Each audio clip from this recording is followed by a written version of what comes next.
선생님들, 혹시 은퇴하면 공기 좋은 곳에 그림 같은 전원주택 짓고 사는 꿈 한 번쯤 꿔보신 적 있으신가요? 그런데 그 소박한 꿈이 평생 피땀 흘려 모은 퇴직금을 통째로 집어삼키는 거대한 함정이 될 수 있다는 사실 알고 계셨습니까? 요즘 뉴스만 봐도 심상치 않죠. 강원도 횡성에서 6억 원을 들여 지은 집이 반값도 안 되는 2억 5천에 급매로 나와도 몇 년째 주인을 찾지 못하고 한겨울이면 기름값 무서워 냉골에서 지낸다는 사연이 넘쳐납니다. 이건 그냥 남의 얘기가 아닙니다. 이미 전국에 버려진 전원주택이 수만 채에 달하고 많은 분들이 피눈물을 흘리고 있습니다. 새벽에 갑자기 가슴을 부여잡고 쓰러졌는데 구급차가 30분 넘게 걸리는 그 외딴 곳에서 대체 어떡하시겠습니까? 오늘 이 영상을 끝까지 보지 않으시면 그 끔찍한 비극의 주인공이 바로 선생님이 될 수 있습니다. 왜 전원주택이 노후의 무덤이 되는지 그 충격적인 진실과 내 돈을 지킬 방법을 전부 알려드리겠습니다. 여러분은 평생을 바쳐 쌓아올린 탑이 단 한 번의 선택으로 모래성처럼 허물어질 수 있다는 말을 믿으십니까? 여기 자신의 마지막 선택이 가장 치명적인 실수가 될 줄은 꿈에도 몰랐던 한 남자의 이야기가 있습니다. 박영수 씨는 평생을 기계처럼 살아온 사람이었다. 새벽 5시면 어김없이 일어나 작은 금속 부품 공장의 문을 열었고 밥대를 놓치기 일쑤였으며 기름 냄새된 작업복은 그의 교복과도 같았다. 그런 그에게 유일한 위안이자 삶의 목표는 아내 김순자 씨였다. 젊은 시절부터 장기침을 달고 살았던 아내. 도시의 매캐한 공기 속에서 밤마다 기침을 토해내는 아내의 등을 두드려주며 그는 늘 약속처럼 말했다. 조금만 더 고생해. 내가 당신 공기 좋은 데다 그림 같은 집 지어줄게. 거기선 기침도 뚝 떨어질 거야. 그 약속은 그의 성실한 만큼이나 단단한 신념이 되었다. 자식들 출가시키고 공장을 아들에게 물려주던 날, 그의 통장에는 평생의 땀방울이 맺힌 퇴직금 5억 원이 찍혀 있었다. 그는 한치의 망설임도 없이 오랜 꿈을 실행에 옮겼다. 강원도 횡성의 한적한 언덕배기, 잡지에서나 보던 아름다운 2층짜리 목조 주택이 1년 만에 모습을 드러냈다. 건축비와 토지 매입비로 6억 원이 넘는 돈이 들었지만 아깝지 않았다. 맑은 공기와 사방으로 트인 풍경 속에서 행복해하는 아내의 얼굴을 보는 것만으로도 모든 것을 보상받는 기분이었다. 집들이 날 자식들과 손주들이 마당에서 뛰어놀고 고기 굽는 연기가 피어올랐다. 박영수 씨는 껄껄 웃으며 친구들에게 술잔을 권했다. 어떤가? 이만하면 성공한 인생이지. 도시에서 아등바등 살아 뭐해. 나이 들면 이런 데서 자연인으로 살아야지. 친구들은 부러움 섞인 찬사를 쏟아냈고 그는 어깨가 으쓱해졌다. 아내 순자 씨는 오랜만에 기침 소리 없이 환하게 웃었다. 그 순간 박영수 씨는 세상의 모든 것을 다 가진 것만 같았다. 그것이 거대한 비극의 서막이라는 것을 그는 까맣게 몰랐다. 첫 번째 균열은 생각보다 빨리 찾아왔다. 낭만으로 가득했던 가을이 지나고 뼛속까지 파고드는 횡성의 겨울이 닥쳤다. 도시 아파트의 중앙난방에 익숙했던 부부에게 전원주택의 겨울은 재앙과도 같았다. 기름 보일러는 돈 먹는 하마였다. 아무리 아껴 튼다고 틀어도 계기판 숫자는 미친 듯이 올라갔고 첫 달 난방비 고지서에 찍힌 82만 원이라는 숫자를 본 순자 씨의 얼굴이 하얗게 질렸다. 여보, 이거 잘못 나온 거 아니에요? 박영수 씨는 애써 태어난 척 큰 소리를 쳤다. 무슨 소리야. 첫 달이라 그렇지. 이 양반이 돈 아까워서 덜덜 떨다 입 돌아가려고 그래? 하지만 그의 속도 타들어 가긴 마찬가지였다. 우풍이 심한 집은 보일러를 꺼버리는 순간 냉골로 변했다. 결국 부부는 넓은 2층은 아예 폐쇄하고 1층 안방에 전기장판 하나를 깐 채 혹독한 겨울을 나야 했다. 새벽녘 화장실이라도 가려면 큰 결심이 필요했다. 그림 같던 집은 어느새 기름값 무서워 마음껏 온기 한번 지피지 못하는 차가운 감옥이 되어가고 있었다. 문제는 난방비뿐만이 아니었다. 봄이 되자 정화조를 비워야 한다며 20만 원이 나갔고 여름 장마에 지붕 방수에 문제가 생겨 사람을 부르니 출장비만 10만 원을 요구했다. 데크의 나무는 뒤틀리기 시작했고 넓은 마당의 잡초는 돌아서면 자라나 칠순 노인의 허리를 끊어질 듯 아프게 했다. 도시 아파트에서는 관리비만 내면 그만이었던 모든 것들이 이곳에서는 온전히 그들의 책임이자 비용이었다. 젊은 시절 공장을 운영하며 웬만한 건 직접 고치던 그였지만 이제는 허리를 한번 굽히는 것조차 버거웠다. 그가 자랑하던 자연인의 삶은 사실 끝없는 노동과 지출의 연속이었다. 더 무서운 것은 고립이었다. 처음 몇 달은 주말마다 북적이던 자식들의 발길이 점점 뜸해졌다. 서울에서 2시간이 넘는 거리는 생각보다 멀었고 주말에 와서 쉬기는커녕 부모님의 잔심부름과 집수리를 돕다 보면 파김치가 되어 돌아가기 일쑤였다. 아들 내외는 아버지, 어머니, 그냥 그거 파시고 저희 집 근처로 오세요. 올 때마다 무슨 귀양살이 하는 분들 뵙는 것 같아 마음이 안 좋아요. 라고 조심스레 말했지만 박영수 씨는 자존심에 버럭 소리를 질렀다. 이놈들이 내가 평생 소원 이뤄서 잘 살고 있는 사람한테 무슨 망발이야. 오기 싫으면 오지 마. 하지만 그 역시 알고 있었다. 이것은 잘 사는 게 아니라는 것을. 가장 견디기 힘든 것은 아내 순자 씨의 변호였다. 시장에 나가 이웃과 실없는 농담을 나누고 경로당에서 화투라도 치며 웃던 아내는 하루 종일 말 한마디 없이 창밖만 바라보는 날이 늘어갔다. 가장 가까운 마트도 차로 20분을 나가야 했고 읍내장이라도 서는 날이 아니면 길에서 사람 구경하기가 힘들었다.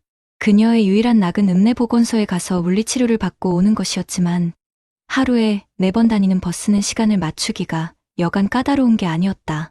여보, 나 아무래도 다시 서울 가야 할까봐. 여기가 공기는 좋은데 이상하게 숨이 더 답답하네. 아내의 그 한마디에 박영수 씨의 가슴은 무너져 내렸다. 아내를 위해 지은 집이 도리어 아내의 숨통을 조이고 있었던 것이다. 결국 그는 집을 내놓기로 결심했다. 6억 넘게 들인 집이니 최소한 원금은 건질 수 있을 거라 생각했다. 그것은 끔찍한 착각이었다. 부동산에 내놓은 집은 1년이 넘도록 보러 오는 사람 하나 없었다. 부동산 사장은 혀를 차며 말했다. 사장님, 솔직히 말씀드릴게요. 요즘 이런 전원주택은 사는 순간 반값입니다. 젊은 사람들은 도시로 가고 은퇴한 분들도 병원 가까운 데 찾지 누가 이런 외딴 데로 들어오려고 하겠어요? 금매로 4억에 내놔도 팔릴까 말까예요. 4억이라는 말에 박영수 씨는 눈앞이 캄캄해졌다. 평생 피땀 흘려 모은 돈, 아내의 건강과 바꾼 꿈의 대가가 고작 이것이란 말인가. 그는 헐값에 집을 넘길 수 없다며 고집을 부렸지만 시간은 그의 편이 아니었다. 집은 팔리지 않은 채 흉물처럼 늙어갔고 쌓여가는 유지비와 대출 이자는 노후 자금을 야금야금 좀먹었다. 한때는 그의 자랑이었던 집은 이제는 벗어날 수 없는 거대한 족쇄이자 그의 실패를 증명하는 낙인이 되어버렸다. 그리고 운명의 그날 밤이 왔다. 그날따라 유난히 눈이 많이 내린 겨울밤이었다. 순자 씨는 저녁부터 가슴이 답답하다며 일찍 자리에 누웠다. 새벽 2시쯤이었을까. 옆에서 들려오는 거친 숨소리에 박영수 씨는 잠에서 깼다. 아내는 식은땀을 뻘뻘 흘리며 가슴을 부여잡고 있었다. 여보, 나 숨이 안 쉬어져. 박영수 씨는 새파랗게 질려 119에 전화를 걸었다. 다급한 그의 목소리에 수화기 넘어 젊은 여자의 목소리는 당황한 기색이 역력했다. 어르신, 주소가 강원도 횡성군 상고랑길 1호 154-20 맞으시죠? 지금 폭설 때문에 제설 작업이 더뎌서 가장 가까운 구급차가 출동해도 최소 30분, 아니 40분 이상 걸릴 것 같습니다. 40분. 그 시간이 박영수 씨에게는 40년처럼 느껴졌다. 그는 아무것도 할 수 없었다. 아내의 손을 잡고 순자야, 정신 차려? 순자야 라고 외치는 것밖에는. 아내의 숨소리는 점점 희미해져 갔고 창밖은 원망스러울 만큼 고요했다. 그 정적 속에서 그는 보았다. 벽에 걸린 막 집을 지었을 때 찍은 활짝 웃는 부부의 사진을. 그는 평생 단 한 번도 흘리지 않았던 눈물을 터뜨리며 아내의 손을 부여잡고 절규했다. 순자야, 내가 잘못했다. 내가 당신 숨통을 이걸로 조르고 있었구나. 이게 집이 아니었어. 내 헛된 욕심이었지. 당신 말대로 그냥 서울에 있었어야 했는데 그놈의 집이 뭐라고. 제발 눈 좀 떠봐, 순자야. 내가 다 잘못했어. 이게 최선입니까? 예, 이게 내가 당신한테 해줄 수 있는 최선이었냐고. 그의 울음은 대답 없는 아내의 귓가와 텅 빈 집, 그리고 하얗게 쌓인 눈 위로 공허하게 흩어졌다. 그가 평생을 바쳐 지은 꿈의 집은 결국 아내를 지켜주지 못하는 노후의 무덤이 되고 있었다. 다행히 아내는 기적적으로 목숨을 건졌지만 그날의 후유증으로 평생 약을 달고 살아야 했다. 박영수 씨는 다음 날 바로 부동산에 전화했다. 사장님, 그 집 2억 5천. 아니, 2억이라도 좋으니 제발 팔아주시오. 그는 평생의 자존심과 꿈을 모두 내려놓았다. 몇 달 뒤 집은 헐값에 팔려나갔고 부부는 아들네 근처의 작은 빌라 월세방으로 거처를 옮겼다. 창문 너머로 보이는 것은 맑은 하늘과 푸른 산이 아닌 빼곡한 아파트와 시끄러운 자동차 소리였다. 하지만 순자 씨는 그곳에서 비로소 편안한 웃음을 되찾았다. 걸어서 5분 거리에 병원이 있었고 바로 아래층에는 작은 마트가 있었다. 저녁이면 아들 내외가 들러 함께 밥을 먹었다. 박영수 씨는 좁은 베란다에 서서 담배를 태우며 생각했다.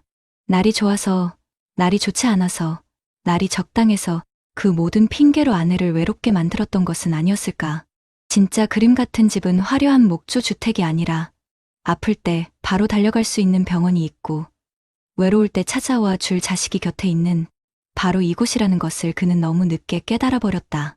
그의 눈가에 또 한 번 뜨거운 것이 흘러내렸다.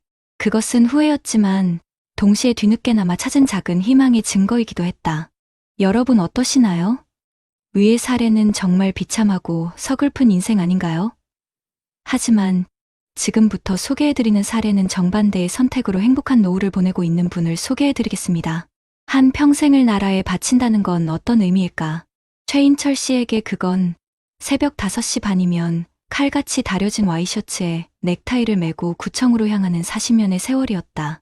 서류 더미에 파묻혀 점심을 거르기 일쑤였고 잦은 야근과 주말 근무로 아이들이 커가는 모습조차 제대로 지켜보지 못했다. 그런 그에게 아내 이정숙 씨는 전우이자 유일한 안식처였다. 좁은 연립주택에서 시작해 아파트 전세, 그리고 마침내 서울 변두리에 작은 집 한 채를 마련하기까지 아내는 억척같이 아끼고 모으며 그의 곁을 지켰다. 정년 퇴직하던 날, 그의 손에 쥐어진 것은 퇴직금이 아닌 공무원 연금 증서 하나였다. 매달 280만 원. 누군가에겐 부족할지 몰라도 부부에겐 40년 성실함의 훈장이었다. 아내는 그의 어깨를 두드리며 말했다. 여보, 이제 진짜 고생 끝났네. 우리 이제 맑은 공기 마시면서 텃밭이나 가꾸고 살아봐요. 텔레비전에 나오는 것처럼. 아내의 말에 최인철 씨의 마음에도 전원 생활에 대한 오랜 꿈이 아지랑이처럼 피어올랐다.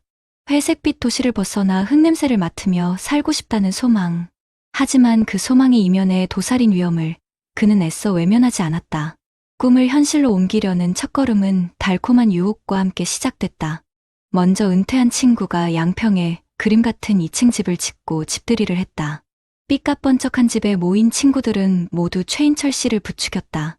최 과장도 이제 연금 나오는데 뭘 망설여? 서울집 팔면 이런 거 2채도 짓겠다. 아내 역시 친구의 집을 둘러보며 부러운 눈빛을 감추지 못했다. 여보, 우리도 저런 데서 살면 얼마나 좋을까. 마당에 상추 심고 데크에서 고기도 구워 먹고 그날 밤 최인철 씨는 밤새 잠을 이루지 못했다. 당장이라도 집을 계약하고 싶은 마음에 손이 근질거렸다. 하지만 다음날 아침 그는 부동산 앱을 켜는 대신 엑셀 파일을 열었다. 그는 아내를 조용히 식탁에 앉혔다. 정수가, 우리가 가진 돈이 서울 집 한 채. 이걸 팔아서 양평에 집을 지으면 당장 목돈은 다 들어가. 그리고 매달 연금 280만 원으로 생활비에, 난방비에, 세금에, 차 유지비까지 감당할 수 있을까? 그는 빼곡하게 정리한 예상 지출 내역을 아내에게 보여주었다. 난방비, 정화조 비용, 끝없는 보수 비용까지. 그리고 결정적으로 그는 아들에게 전화를 걸었다. 증권사에서 일하는 아들은 단호하게 말했다. 아버지, 은퇴 자산은 유동성이 생명이에요. 부동산에 전부 묶어두는 건 가장 위험한 선택입니다. 특히 요즘 같은 불경기에 지방 전원주택은 사는 순간 자산이 아니라 빚이 될 수도 있어요. 제발 1년만이라도 살아보고 결정하세요. 아들의 현실적인 조언에 최인철 씨는 마음을 굳혔다. 그는 아내의 손을 잡고 말했다. 여보, 우리 꿈을 버리지는 말자. 대신 똑똑하게 한번 이뤄보자고. 우리 1년만 먼저 살아보세.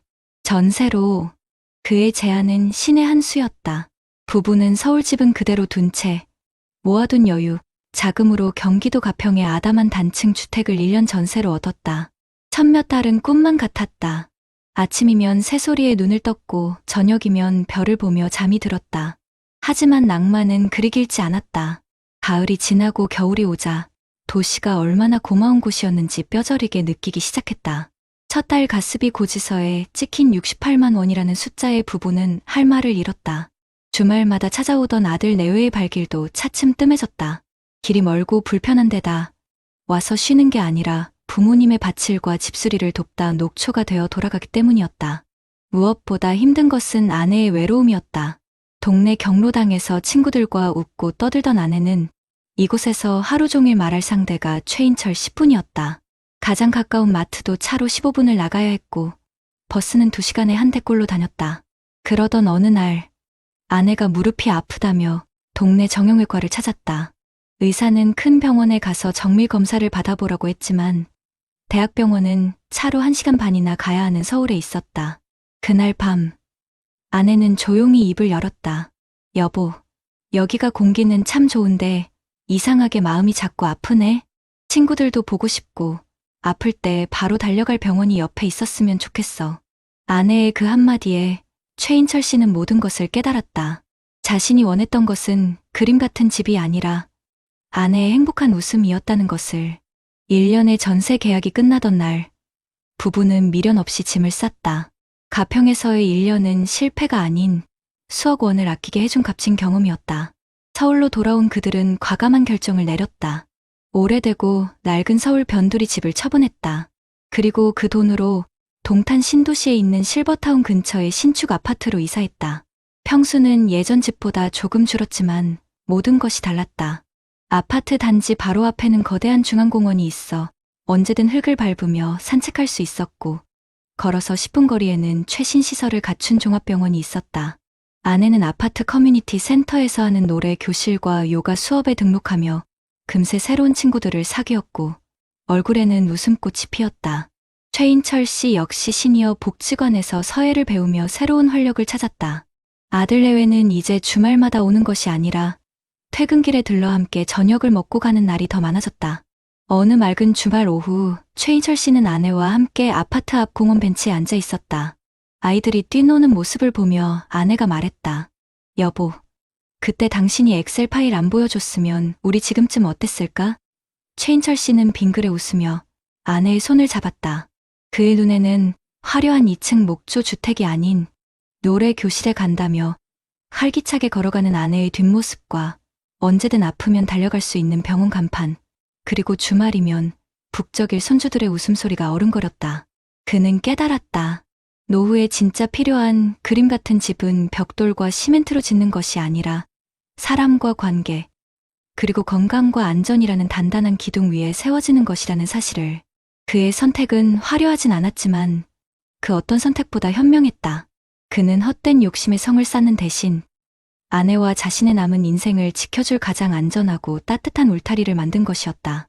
그의 얼굴에 비로소 평온한 미소가 번졌다. 그것은 모든 것을 가졌기에 가능한 자의 미소가 아니라 가장 소중한 것을 지켜냈다는 안도감에서 우러나온 진짜 행복의 표정이었다. 앞선 사례들을 잘 보셨나요? 이런 문제들과 관련해서 전문가들과 통계 자료를 소개해드리겠습니다. 박영수 씨의 이야기가 정말 남의 일 같지 않으시죠? 실제로 이 이야기는 박영수 씨 한 사람만의 비극이 아닙니다. 통계를 보면요. 매년 30가구가 넘는 분들이 귀촌을 선택하지만 최근 5년 동안 무려 19만 명이나 되는 분들이 다시 도시로 돌아왔다고 합니다. 10명 중 1명 가까이가 실패를 경험하고 도시로 돌아오는 셈인데 이게 결코 적은 숫자가 아니죠. 실패의 가장 큰 원인은 단연코 돈 문제입니다. 박영수 씨가 첫 달 난방비로 82만 원을 마주했을 때 그 심정이 어땠을까요? 전문가들은 단열이 제대로 안 된 집은 겨울 난방비가 100만 원을 우습게 넘어가고 끝도 없는 수리 비용 때문에 돈 먹는 하마가 된다고 경고합니다. 더 무서운 건 자산 가치가 떨어지는 문제입니다. 부동산 전문가들이 한 목소리로 말합니다. 지방 전원주택은 사는 순간 자산이 아니라 빚이 될 수 있다고요. 인프라도 부족하고 사겠다는 사람도 없으니 박영수 씨 집처럼 6억짜리가 4억, 심지어 2억에도 안 팔리는 일이 정말 흔합니다. 평생 모은 퇴직금이 팔리지도 않는 집에 꽁꽁 묶여버리는 겁니다. 정말 끔찍한 일이죠. 돈 문제보다 더 심각한 건 바로 목숨이 걸린 건강 문제입니다. 박영수 씨 아내분이 겪으신 그 아찔한 상황을 생각해보세요. 지금 65세가 넘으신 분들이 우리나라 전체 병원비의 거의 절반을 쓰고 계십니다. 나이가 들수록 병원은 우리 집처럼 드나들어야 하는 곳인데 농촌 지역은 병원 한 번 가려면 평균 26분이 걸린다고 합니다. 응급 상황에서 생명을 살리는 골든타임을 놓칠 위험이 도시에 비해 훨씬 높은 거죠. 눈이라도 많이 와서 길이 막히면 구급차가 40분 넘게 오지 못하는 박영수 씨의 상황은 아름다운 자연이 나를 고립시키는 무서운 감옥이 될 수 있다는 걸 보여줍니다. 이건 불편함의 문제가 아니라 생존의 문제입니다. 반면에 최인철 씨의 경우는 어떻습니까? 이분은 현명한 선택 하나로 정말 행복한 노후를 보내고 계시죠. 최인철 씨의 가장 큰 지혜는 바로 소유가 아니라 경험을 먼저 했다는 점입니다. 덜컥 집부터 사지 않고 1년 동안 전세로 살아본 그 경험이야말로 수억 원을 아끼게 해준 최고의 예방주사였던 셈입니다. 최종적으로 동탄 신도시에 자리 잡은 것도 정말 현명한 판단이었습니다. 요즘 은퇴하신 분들의 새로운 흐름과 정확히 맞아떨어지거든요. 통계를 보면 요즘 어르신들은 18비 자녀와 따로 사시는데 자식에게 의지하기보다는 병원 가깝고 친구들 만나기 좋고 편의시설 잘 갖춰진 도심을 훨씬 선호하십니다.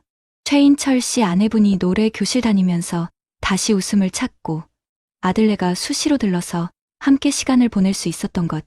이게 전부 의료 관계, 편의성이라는 노후 행복의 3대 요소를 갖췄기 때문에 가능한 일이었습니다. 한 부동산 전문가가 이런 말을 했습니다. 노후의 집은 더 이상 돈을 불리는 수단이 되어서는 안 된다고요. 그보다는 언제든 필요할 때 현금으로 바꿀 수 있는가, 그리고 내 건강과 인간관계를 지켜줄 인프라가 있는가, 이 두 가지가 최고의 조건이라고 강조합니다. 결론적으로 박영수 씨는 그림 같은 집이라는 낭만에 평생 모은 돈을 쏟아부었고 그 결과 돈과 건강, 심지어 가족 관계까지 잃을 뻔했습니다. 하지만 최인철 씨는 철저하게 현실을 분석하고 직접 살아보면서 행복한 삶이라는 진짜 중요한 가치에 투자했고 결국 성공적인 노후를 얻었죠. 우리 선생님들께서 정말로 꿈꿔야 할 그림 같은 집은 예쁜 벽돌로 짓는 집이 아닙니다. 아플 때 10분 안에 달려갈 수 있는 병원, 외로울 때 함께 웃어줄 이웃과 자녀들, 그리고 갑작스러운 지출에도 흔들리지 않는 든든한 내 자산. 바로 이 세 가지 기둥 위에 세워진 집이야말로 진정한 노후의 명당이라는 사실을 꼭 기억하셨으면 좋겠습니다. 그렇다면 앞선 사례들을 해결할 수 있는 방법은 무엇이 있을까요? 사실 앞서 보신 박영수 어르신의 이야기는 남의 일이 아닙니다. 평생 모은 재산이 전부 집 한 채에 묶여서 당장 쓸 돈이 없는 분들이 우리 주변에 생각보다 많으시거든요. 특히 전원주택은 아파트처럼 바로바로 팔리는 게 아니다 보니까 정말 답답한 상황에 놓일 수 있습니다. 그래서 나라에서 이런 어려움을 겪는 분들을 위해 아주 좋은 제도를 만들어 놨더라고요. 바로 주택연금이라는 건데요. 아마 들어보신 분들도 많으실 겁니다. 내가 살고 있는 집을 담보로 맡기고 매달 연금처럼 생활비를 받는 제도입니다. 돌아가실 때까지 내 집에서 편안하게 살면서 생활비까지 나오니 얼마나 좋습니까? 심지어 이 주택연금은 시골에 있는 주택, 그러니까 농어촌 주택도 가입이 가능해서 박영수 어르신처럼 집이 안 팔려서 고생하시는 분들에게는 정말 한 줄기 빛과 같은 소식일 수 있습니다. 혹시 농사 짓는 땅, 그러니까 농지를 가지고 계신 분들은 더 좋은 방법도 있습니다. 농지연금이라는 건데요. 이건 주택연금이랑은 또 다른 겁니다. 만 60세가 넘으셨고 5년 이상 농사를 지으셨다면 가지고 계신 농지를 담보로 또 연금을 받으실 수 있어요. 그러니까 만약에 전원주택이랑 조그만 밭을 함께 가지고 계시다면 주택연금 따로, 농지연금 따로 이렇게 이중으로 생활비를 마련하실 수 있다는 이야기입니다. 한 전문가가 그러더라고요. 은퇴하고 나면 가진 재산 중에 가장 중요한 건 얼마나 빨리 현금으로 바꿀 수 있느냐 하는 거래요. 전원주택처럼 덩치만 크고 당장 현금으로 바꾸기 어려운 자산에 모든 걸 거는 건 정말 위험한 선택이라는 거죠. 이럴 때 주택연금이나 농지연금이 갑자기 아프거나 돈 들어갈 일이 생겼을 때 우리를 지켜주는 든든한 보험 같은 역할을 해줄 수 있습니다. 그리고 또 하나의 문제가 있었죠. 바로 겨울만 되면 무서운 난방비 폭탄, 그리고 끝도 없이 여기저기 고장나서 들어가는 수리비 문제입니다. 박영수 어르신도 난방비가 82만 원이나 나와서 기절초풍하셨다고 하지 않습니까? 이것도 정부 지원을 잘 찾아보면 해결할 방법이 있습니다. 농촌주택 개량 사업이라는 게 있는데요. 오래된 시골집을 고칠 때 아주 낮은 이자로 돈을 빌려주는 겁니다. 이 돈으로 단열 공사를 새로 싹 하거나 바람이 숭숭 들어오는 낡은 창문을 바꾸면 난방비를 정말 깜짝 놀랄 만큼 줄일 수 있습니다. 각 지방자치단체에서도 단열재나 보일러를 바꿀 때 돈을 보태주는 사업들을 많이 하고 있으니까요. 꼭 한번 알아보시면 좋겠습니다. 돈 몇 푼 아끼려다 한겨울에 덜덜 떨면서 지내실 필요가 전혀 없습니다. 그리고 사실 가장 무서운 건 몸이 아플 때입니다. 박영수 어르신 아내분처럼 위급한 상황인데 눈 때문에 구급차가 40분이나 못 왔다고 생각하면 정말 아찔하죠. 시골살이의 가장 큰 단점이 바로 병원이 멀다는 건데 요즘은 세상이 좋아져서요. 직접 병원에 가기 힘드셔도 의사 선생님을 만날 방법이 있습니다. 정부에서 정보통신 기술을 이용해서 원격 의료라는 걸 시범적으로 하고 있는데 몸이 불편하신 어르신들은 집이나 가까운 보건소에서 컴퓨터 화면을 통해 도시의 큰 병원 의사 선생님한테 진료를 받을 수 있는 겁니다. 또 지자체마다 찾아가는 행복병원 이런 이름으로 의사, 간호사분들이 팀을 꾸려서 직접 마을 구석구석을 돌아다니면서 아픈 곳은 없는지 살펴봐 주시기도 합니다. 혼자 끙끙 앓지 마시고 이런 서비스들을 꼭 이용하셨으면 합니다. 마지막으로 최인철 어르신의 지혜를 한번 되새겨볼까요? 그분은 무작정 집부터 덜컥 사지 않고 정부에서 지원하는 농촌에서 살아보기라는 프로그램에 참여해서 미리 살아보셨다고 했죠. 이게 정말 중요한 겁니다. 짧게는 몇 달, 길게는 6개월까지 시골 마을에서 직접 살아보면서 농사일도 배우고 동네 사람들은 어떤지 겪어보는 겁니다. 이게 수억 원을 날릴 뻔한 위험을 막아주는 최고의 예방주사인 셈이죠. 막상 살아보니 생각했던 것과 달라서 외롭고 힘들 수도 있거든요. 그럴 때를 대비해서 나라에서 노인 맞춤 돌봄 서비스라는 것도 운영하고 있습니다. 생활지원사 선생님들이 주기적으로 집에 찾아오거나 전화를 해서 말벗도 되어드리고 어려운 일은 없는지 살펴봐 주시는 고마운 서비스입니다. 결국 박영수 어르신의 안타까운 이야기는 단순히 운이 나빴던 게 아니라 충분한 준비 없이 막연한 기대만 가지고 내려갔기 때문에 벌어진 일이었습니다. 반대로 최인철 어르신은 현실을 꼼꼼하게 따져보고 나라에서 지원해주는 정책들을 적극적으로 활용해서 위험을 피할 수 있었던 거고요. 이제 은퇴 후에 사는 집은 더 이상 돈을 불리는 수단이 아닙니다. 내 남은 인생의 건강과 행복, 그리고 편안한 삶을 지켜주는 마지막 보금자리가 되어야 합니다. 섣불리 결정하지 마시고 오늘 제가 말씀드린 여러 가지 제도들을 꼼꼼하게 살펴보시고 꼭 최인철 어르신처럼 일단 한번 살아보는 지혜를 발휘하셔서 모든 분들이 행복하고 안정된 노후를 맞이하시기를 진심으로 바라겠습니다. 낡은 지붕 아래 빗소리를 들으며 한평생의 고단함을 씻어내고 싶었다. 푸른 텃밭에 작은 씨앗을 심으며 지나온 세월의 아쉬움을 다독이고 싶었다. 내 삶의 마지막 페이지는 부디 따뜻하고 평온하기를 그저 그것 하나만 간절히 바랐을 뿐인데 왜 자꾸만 눈물이 나는 것일까?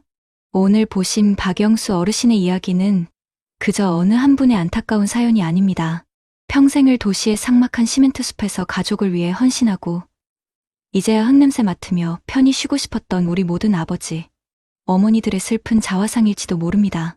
평생 모은 재산이 전부 묶여버린 전원주택, 한겨울의 냉기보다 더 시린 난방비 고지서, 그리고 아픈 아내를 곁에 두고 발만 동동 굴러야 했던 그 아찔한 순간들, 그 막막함과 서러움이 화면 넘어 우리 가슴까지 점여오는 듯합니다.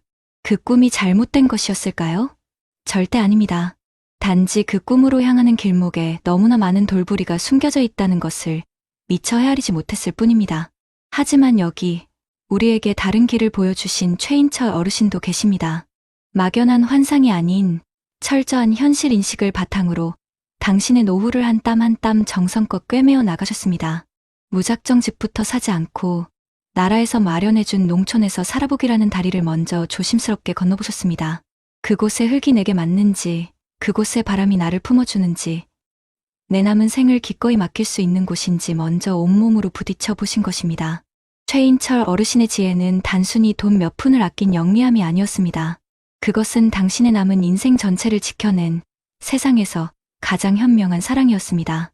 어르신들, 이제 집이라는 것은 더 이상 재산을 불리고 남에게 과시하기 위한 수단이 되어서는 안 됩니다. 치열했던 지난날의 모든 풍파를 막아주고 내 고단했던 삶을 기댈 수 있는 마지막 언덕이자 내 영혼의 가장 따뜻한 안식처가 되어야 합니다. 박영수 어르신이 겪으셨던 어려움을 해결해 줄 주택연금, 농지연금, 그리고 낡은 집을 고쳐주는 수많은 지원 정책들은 그저 팍팍한 서류 속의 글자가 아닙니다. 그것은 평생 고생 많으셨습니다. 이제는 나라가 당신의 지붕이 되어드리겠습니다라고 말하는 국가의 따뜻한 약속이자 진심 어린 위로입니다. 외롭고 힘들 때 찾아와 말벗이 되어주는 돌봄 서비스는 어르신, 혼자가 아닙니다라고 손 내밀어주는 우리 사회의 다정한 마음입니다. 부디 서두르지 마십시오. 그리고 막연한 꿈에 모든 것을 걸지 마십시오. 오늘 우리가 함께 나눈 이야기들을 마음속에 깊이 새기시고 최인철 어르신처럼 신중하고 지혜롭게 한 걸음씩 내디뎌 주십시오.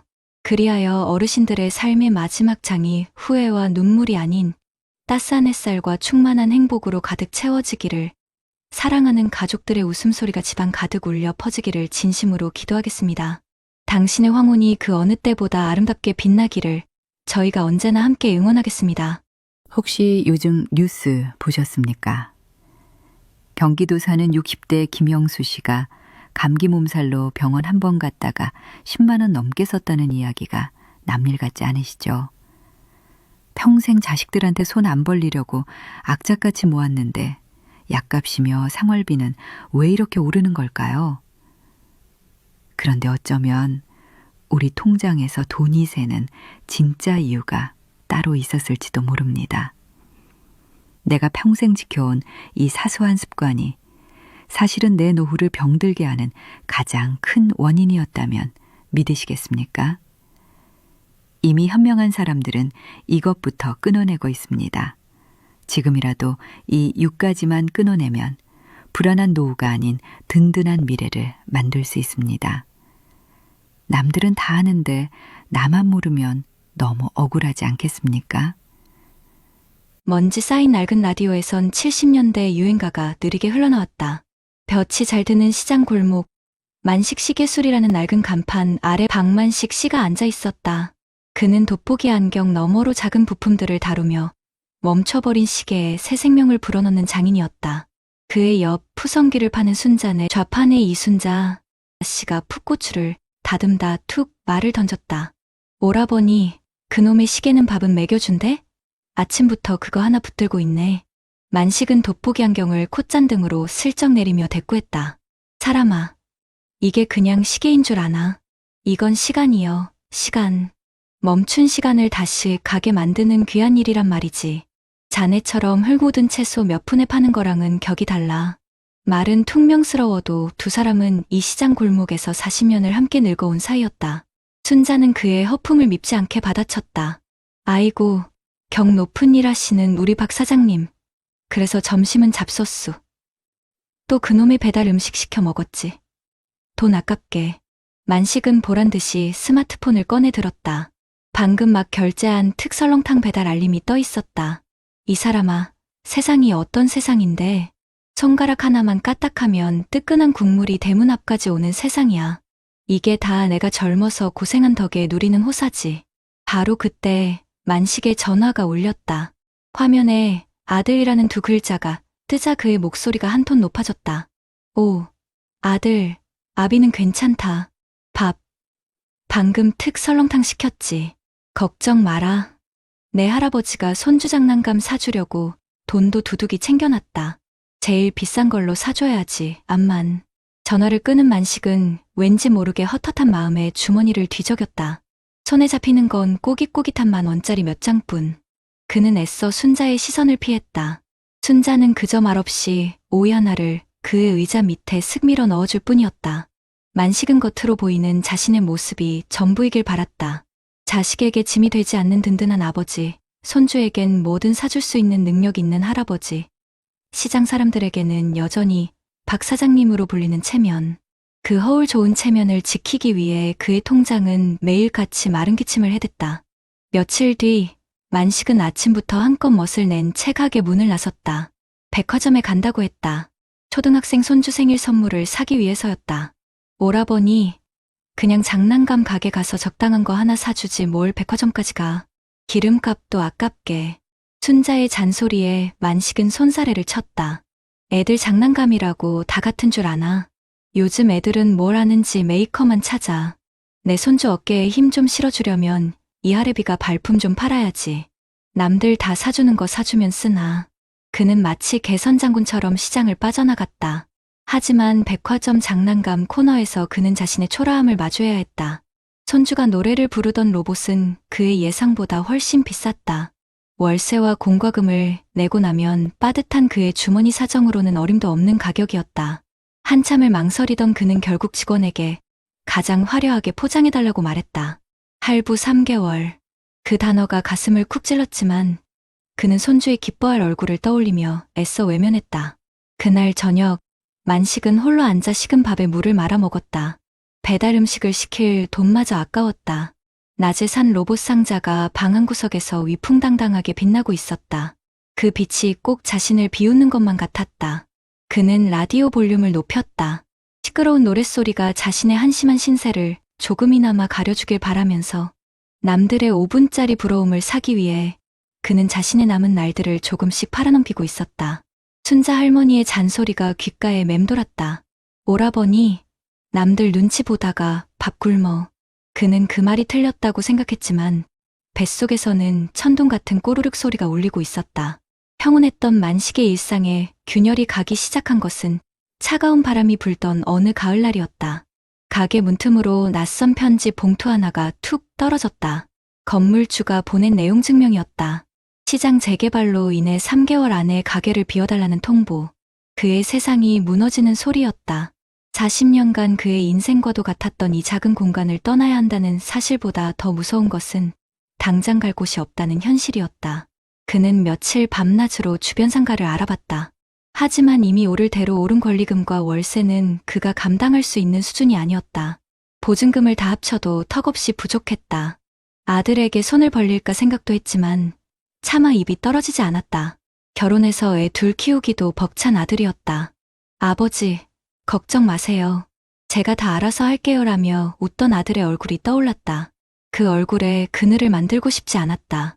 그가 평생 지켜온 아버지라는 이름의 무게가 그의 어깨를 짓눌렀다. 오라버니, 얼굴이 왜 그래? 며칠 잠을 못 잤어? 순자가 걱정스레 물었지만 만식은 괜찮다며 손을 내저었다. 그의 자존심은 위기 앞에서 더욱 단단한 벽이 되어 그를 고립시켰다. 그는 남들과 자신을 비교하기 시작했다. 옆하게 김씨는 자식들이 가게를 새로 내줬다던데, 앞집 박씨는 벌써 장사 접고 아들네 집으로 들어갔다던데, 남들의 소식이 비수처럼 날아와 그의 가슴에 박혔다. 왜 나만 이렇게 초라할까? SNS 속에서 웃고 있는 아들 내외의 사진을 보며 그는 더욱 비참해졌다. 행복해 보이는 자식의 삶의 짐이 될 수 없다는 생각은 그를 더 위험한 선택으로 내몰았다. 그러던 어느 날 그는 버스 정류장에 붙은 광고 하나를 보게 되었다. 실버타운 특별 분양, 소액 투자로 노후 보장, 월 100만 원 연금 수익 발생. 그의 눈이 번쩍 뜨였다. 이거다. 이 방법이라면 아들에게 손 벌리지 않고도 지금의 생활 수준을 유지하면서 멋지게 재기할 수 있을 것 같았다. 그는 남들보다 뒤처진 인생을 단숨에 만회할 수 있는 지름길을 찾았다고 믿었다. 그는 아무에게도 말하지 않고 평생 모은 뜯지도 않은 적금과 가게 보증금을 모두 끌어모았다. 순자가 오라버니, 그 돈은 절대 깨면 안 돼. 마지막 남은 목숨줄이야라고 신신당부했던 바로 그 돈이었다. 분양 사무실에 번지르르한 직원은 그를 회장님이라 부르며 곧 몇 배로 불어날 장밋빛 미래를 약속했다. 그는 계약서에 도장을 찍으며 다시 박 사장님으로 돌아갈 자신의 모습을 상상했다. 빠른 결과에 대한 조급한 기대가 그의 눈을 멀게 했다. 그는 평생을 시계와 함께하며 시간의 정직함을 누구보다 잘 알고 있었지만 정작 자기 인생의 시간은 빨리 감기하고 싶었던 것이다. 그는 이것이 위기를 기회로 바꾸는 현명한 선택이라 굳게 믿었다. 그 선택이 그의 남은 인생을 송두리째 흔들어 놓을 것이라는 사실은 꿈에도 모른 채 약속의 3개월이 지났다. 하지만 만식의 통장에는 단 한 푼의 연금도 입금되지 않았다. 불안한 마음에 분양 사무실에 찾아갔지만 문은 굳게 닫혀 있었고 임대 문해라는 낯선 종이만 펄럭이고 있었다. 전화기는 꺼져 있었다. 그제야 만식은 자신이 사기를 당했다는 것을 깨달았다. 머릿속이 하얘졌다. 다리가 풀려 그 자리에 주저앉았다. 평생을 모은 돈, 그의 마지막 자존심이자 목숨줄이었던 돈이 공기 중으로 사라져버렸다. 가게를 정리해야 하는 마지막 날, 만식은 텅 빈 가게에 홀로 앉아 있었다. 40년의 세월이 묻은 벽에 얼룩을 손으로 쓸었다. 이제 정말 갈 곳이 없었다. 그때 가게 문이 삐걱거리며 열리고 아들 지훈이 들어왔다. 그의 손에는 김이 모락모락 나는 국밥 한 그릇과 묵직한 봉투가 들려 있었다. 아버지, 식사는 하셨어요? 가게 빼시는 날인데 밥은 챙겨 드셔야죠. 지훈은 아무것도 모르는 사람처럼 태연하게 국밥을 내려놓았다. 만식은 아들의 얼굴을 볼 수가 없었다. 고개를 푹 숙인 채 떨리는 목소리로 말했다. 뭐 하러 왔어? 애비가 이 꼴인데 와서 뭘 보겠다고. 순자 할머니한테 다 들었어요. 가게 일이며 아버지 힘드신 거. 지훈은 말없이 봉투를 아버지 앞에 내밀었다. 봉투 안에는 빳빳한 지폐 다발이 들어 있었다. 아버지, 이거 저희 집 전세금 빼서 마련했어요. 이걸로 작은 가게라도 다시 얻으세요. 아버지가 평생 해오신 일이잖아요. 만식은 그 돈을 보고 오열하기 시작했다. 자신이 지키려 했던 체면, 아들에게 짐이 되지 않으려 했던 그 모든 노력이 오히려 가장 큰 짐이 되어 돌아온 순간이었다. 그는 아들이 자신 때문에 전셋집에서 월세로 옮겨야 한다는 사실에 가슴이 미어졌다. 그는 텅 빈 자신의 통장을 아들 앞에 꺼내놓았다. 마지막 남은 자존심까지 모두 내려놓는 순간이었다. 지훈아, 아비가 미안하다. 내가 다 날렸다. 내게 손 벌리기 싫어서 한몫 잡아보려고 했는데 내가 다 망쳤다. 지훈은 말없이 아버지의 등을 두드려 주었다. 원망도 질책도 없었다. 그저 함께 울어줄 뿐이었다. 만식은 흐르는 눈물 사이로 아들을 바라보며 평생 가슴에 담아두었던 진심을 꺼냈다. 그의 목소리는 물기에 젖어 갈라지고 있었다. 그게 최선인 줄 알았다. 나는 그냥 평생 내 아버지로 보이고 싶었다. 돈 없는 초라한 아버지가 아니라 뭐든 해줄 수 있는 그런 든든한 아버지 말이다. 날이 좋아서, 날이 굳어서, 그냥 내가 웃는 게 좋아서 그랬다. 그것은 변명이 아니었다. 한평생 자식을 위해 살아온 아버지의 서툰 고백이었다. 남들의 시선과 비교 속에서 아들에게만큼은 최고의 아버지이고 싶었던 그의 진심이 모든 것을 잃고 나서야 비로소 흘러나왔다. 그 후 만식은 아들네 집으로 들어갔다. 낡은 시계 수리 도구 몇 개만 겨우 챙겨서였다.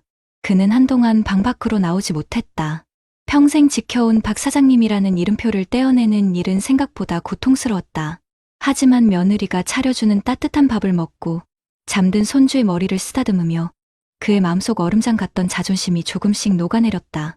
어느 날 순자가 과일 한 봉지를 들고 아들네 집으로 찾아왔다. 오라버니, 아직도 그러고 있으면 어떡해. 다 늙어서 체면이 밥 먹여줘? 나와서 바람이라도 쐬. 순자의 구수한 잔소리에 만식은 마지못해 집을 나섰다. 순자는 그를 시장으로 데려갔다. 그리고 자신의 좌판 옆에 작은 의자 하나를 놓아주었다. 여기 앉아서 채소나 다듬어. 심심하진 않을 거 아냐. 만식은 처음엔 펄쩍 뛰었지만 매일같이 자신을 찾아와주는 순자의 정성에 못 이기는 척 의자에 앉았다. 그는 시계를 고치던 섬세한 손으로 팔을 다듬고 흙 묻은 감자를 닦았다. 시장 사람들은 여전히 그를 박 사장님이라 불렀지만 그 의미는 조금 달라져 있었다. 동정과 무시가 아닌 따뜻한 격려와 존중이 담겨 있었다. 어느 주말 손주가 만식의 무릎에 앉아 물었다. 할아버지, 옛날에 시계 고쳤다면서요? 제 시계도 고쳐줄 수 있어요? 손주가 내민 것은 백화점에서 할부로 사주었던 비싼 로봇 시계가 아니라 문방구에서 3,000원짜리 플라스틱 시계였다. 만식은 작은 드라이버를 들고 돋보기 안경을 썼다. 그는 멈춰버린 시계바늘을 다시 움직이게 만들었다. 시계가 째깍거리며 다시 움직이자 손주가 환하게 웃었다. 그 웃음 속에서 만식은 깨달았다. 자신이 평생 끊어내지 못했던 것들은 돈이 아니었다. 남과 비교하는 마음, 한 번 올라간 생활 수준을 내려놓지 못하는 고집, 쉬운 길만 찾으려던 조급함, 그리고 무엇보다 아들에게 좋은 모습만 보이고 싶었던 헛된 체면이었다. 그는 모든 것을 잃고 나서야 비로소 가장 소중한 것을 얻었다. 그것은 돈으로 살 수 없는 가족의 사랑이었고 허울을 벗어던진 진정한 자기 자신의 모습이었다. 오늘 당신의 통장에서는 무엇이 새어나가고 있습니까?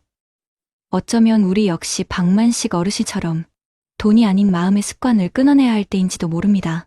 가장 값비싼 투자는 건물이 아니라 사랑하는 사람과 함께 보내는 시간이라는 것을 우리는 너무 늦게 깨닫는 것은 아닐까요? 여러분 어떠시나요? 위의 사례는 정말 비참하고 서글픈 인생 아닌가요? 하지만 지금부터 소개해드리는 사례는 정반대의 선택으로 행복한 노후를 보내고 있는 분을 소개해드리겠습니다. 2025년 늦가을, 파주 해일이 마을 근처 작은 전원주택 마당은 국화향으로 가득했다. 30년간 구청 공무원으로 일하다 정년퇴직한 최인호 씨는 직접 만든 작은 나무 의자에 앉아 아내 박숙자 씨와 함께 국화차를 마시고 있었다. 매달 280만 원, 많지도 적지도 않은 공무원 연금이 그의 유일한 소득이었지만 그의 얼굴엔 그늘 한 점 없었다. 그때 요란한 엔진 소리와 함께 번쩍이는 외제차 한 대가 집 앞에 섰다. 오랜 친구이자 대기업 임원 출신인 김철민 씨였다. 이야, 이노야, 아직도 흙 파먹고 사는 재미에 빠져있냐? 이 좋은 날에 골프나 한 게임 치러 가지. 철민은 1억 원이 넘는다는 새 차를 자랑하며 이노의 어깨를 툭 쳤다. 이노는 그저 웃으며 찻잔을 권했다. 나는 이게 골프보다 재밌다. 내 손으로 키운 국화로 차를 마시는 맛을 넌 모르지. 그나저나 자네는 퇴직금 2억 받은 걸로 주식 투자를 그렇게 한다더니 아직도 정신을 못 차렸구만. 그 돈은 노후 생명줄이야. 철민은 코웃음을 쳤다. 너처럼 연금만 바라보고 살면 요즘 세상에 벼락거지 되기 십상이야. 시대의 흐름을 읽어야지. 어제도 바이오주로 1,000만 원 벌었다. 내 연금 넉 달치를 하루 만에 번 셈이지. 아들 녀석 결혼할 때 집이라도 한 채 사주려면 이 정도는 해야지. 안 그래? 이노는 말없이 고개를 저었다. 그는 아들에게 손 벌리지 않는 것만으로도 충분하다고 생각했다. 오히려 철민처럼 자식에게 무언가를 더 해주려다 자신의 노후를 위태롭게 만드는 것이 더 큰 문제라고 믿었다. 그는 남의 밭에 핀 꽃을 부러워하기보다 자기 텃밭에 작은 모종을 가꾸는 일에 더 큰 행복을 느꼈다. 평온하던 이노 부부의 일상에 찬바람이 분 것은 그의 겨울이었다. 아내 숙자 씨가 빙판길에 넘어져 고관절이 부러지는 큰 사고를 당한 것이다. 급하게 수술을 받았지만 병원비는 예상을 훌쩍 뛰어넘었다. 건강보험이 적용되고 실비보험으로 일부를 돌려받아도 당장 목돈 수백만 원이 필요했다. 부부가 평생 아끼고 모아둔 비상금 통장이 바닥을 드러내기 시작했다. 여보, 미안해요. 나 때문에 괜히. 숙자 씨는 병상에 누워 남편의 손을 잡고 눈물을 글썽였다. 이노는 아내의 손을 굳게 잡으며 말했다. 그런 소리 마. 당신 건강이 최우선이지. 돈이야 있다가도 없는 거고 없다가도 생기는 거야. 우리 둘이 건강하게 오래오래 같이 사는 것보다 중요한 게 어디 있겠어. 그는 조금의 망설임도 없이 아들에게 전화를 걸었다. 하지만 돈을 달라는 이야기가 아니었다. 아들아, 애비다. 다름이 아니고 내 엄마가 좀 다쳐서 입원했다. 수술은 잘 됐는데 병원비가 생각보다 많이 나왔구나. 그래서 말인데 혹시 정부에서 우리 같은 노인들 의료비 지원해주는 정책 같은 거 잘 아는 거 있니? 내가 젊으니까 이런 건 더 잘 알 것 같아서. 아비가 찾아보니 너무 복잡해서 말이다. 그는 자신의 상황을 솔직하게 터놓고 자식에게 물고기가 아닌 물고기 잡는 법을 물었다. 그는 자식에게 기대돼 의존하지 않는 법을 알고 있었다. 아들은 인터넷을 뒤져 노인장기요양보험의 혜택과 구청에서 지원하는 긴급의료비 지원제도를 찾아냈다. 부부가 미처 알지 못했던 부분이었다. 덕분에 병원비 부담을 상당 부분 덜 수 있었다. 그래도 부족한 돈은 부부가 함께 고민했다. 그들은 외식 횟수를 한 달에 2번에서 1번으로 줄이고 매일 마시던 커피 믹스 대신 직접 끓인 보리차를 마셨다. 불편했지만 불행하지 않았다. 함께 위기를 헤쳐나가는 과정 속에서 부부의 사랑은 더욱 단단해졌다. 몇 달 뒤 완쾌한 아내와 함께 텃밭을 가꾸던 이노에게 전화 한 통이 걸려왔다. 친구 철민의 아들이었다. 잔뜩 잠긴 목소리로 아버지가 주식 투자 실패에 충격으로 쓰러져 병원에 입원했다는 소식을 전했다. 이노가 병문안을 갔을 때 한때 기세등등했던 친구는 링거를 꽂은 채 멍하니 창밖만 바라보고 있었다. 수억 원에 달하던 재산은 신기루처럼 사라지고 빚만 남았다고 했다. 철미는 앙상한 손으로 이노의 손을 잡으며 뒤늦은 후회를 털어놓았다. 이노야, 내가 틀렸다. 나는 더 높이 올라가려고 발버둥 쳤는데 결국 내가 서 있던 땅마저 잃어버렸어. 너는 어떻게 그렇게 평생을 편안하게 살 수 있었던 거냐? 이노는 친구의 등을 두드리며 조용히 말했다. 철민아, 나는 높이 올라가려고 한 게 아니라 내 두 발이 딛고 있는 땅을 단단하게 다지면서 살았을 뿐이야. 남과 비교하며 조급해하지 않고 내 속도대로 내 분수껏 사는 것. 그게 내 유일한 재테크였네. 그는 병실을 나오며 생각했다.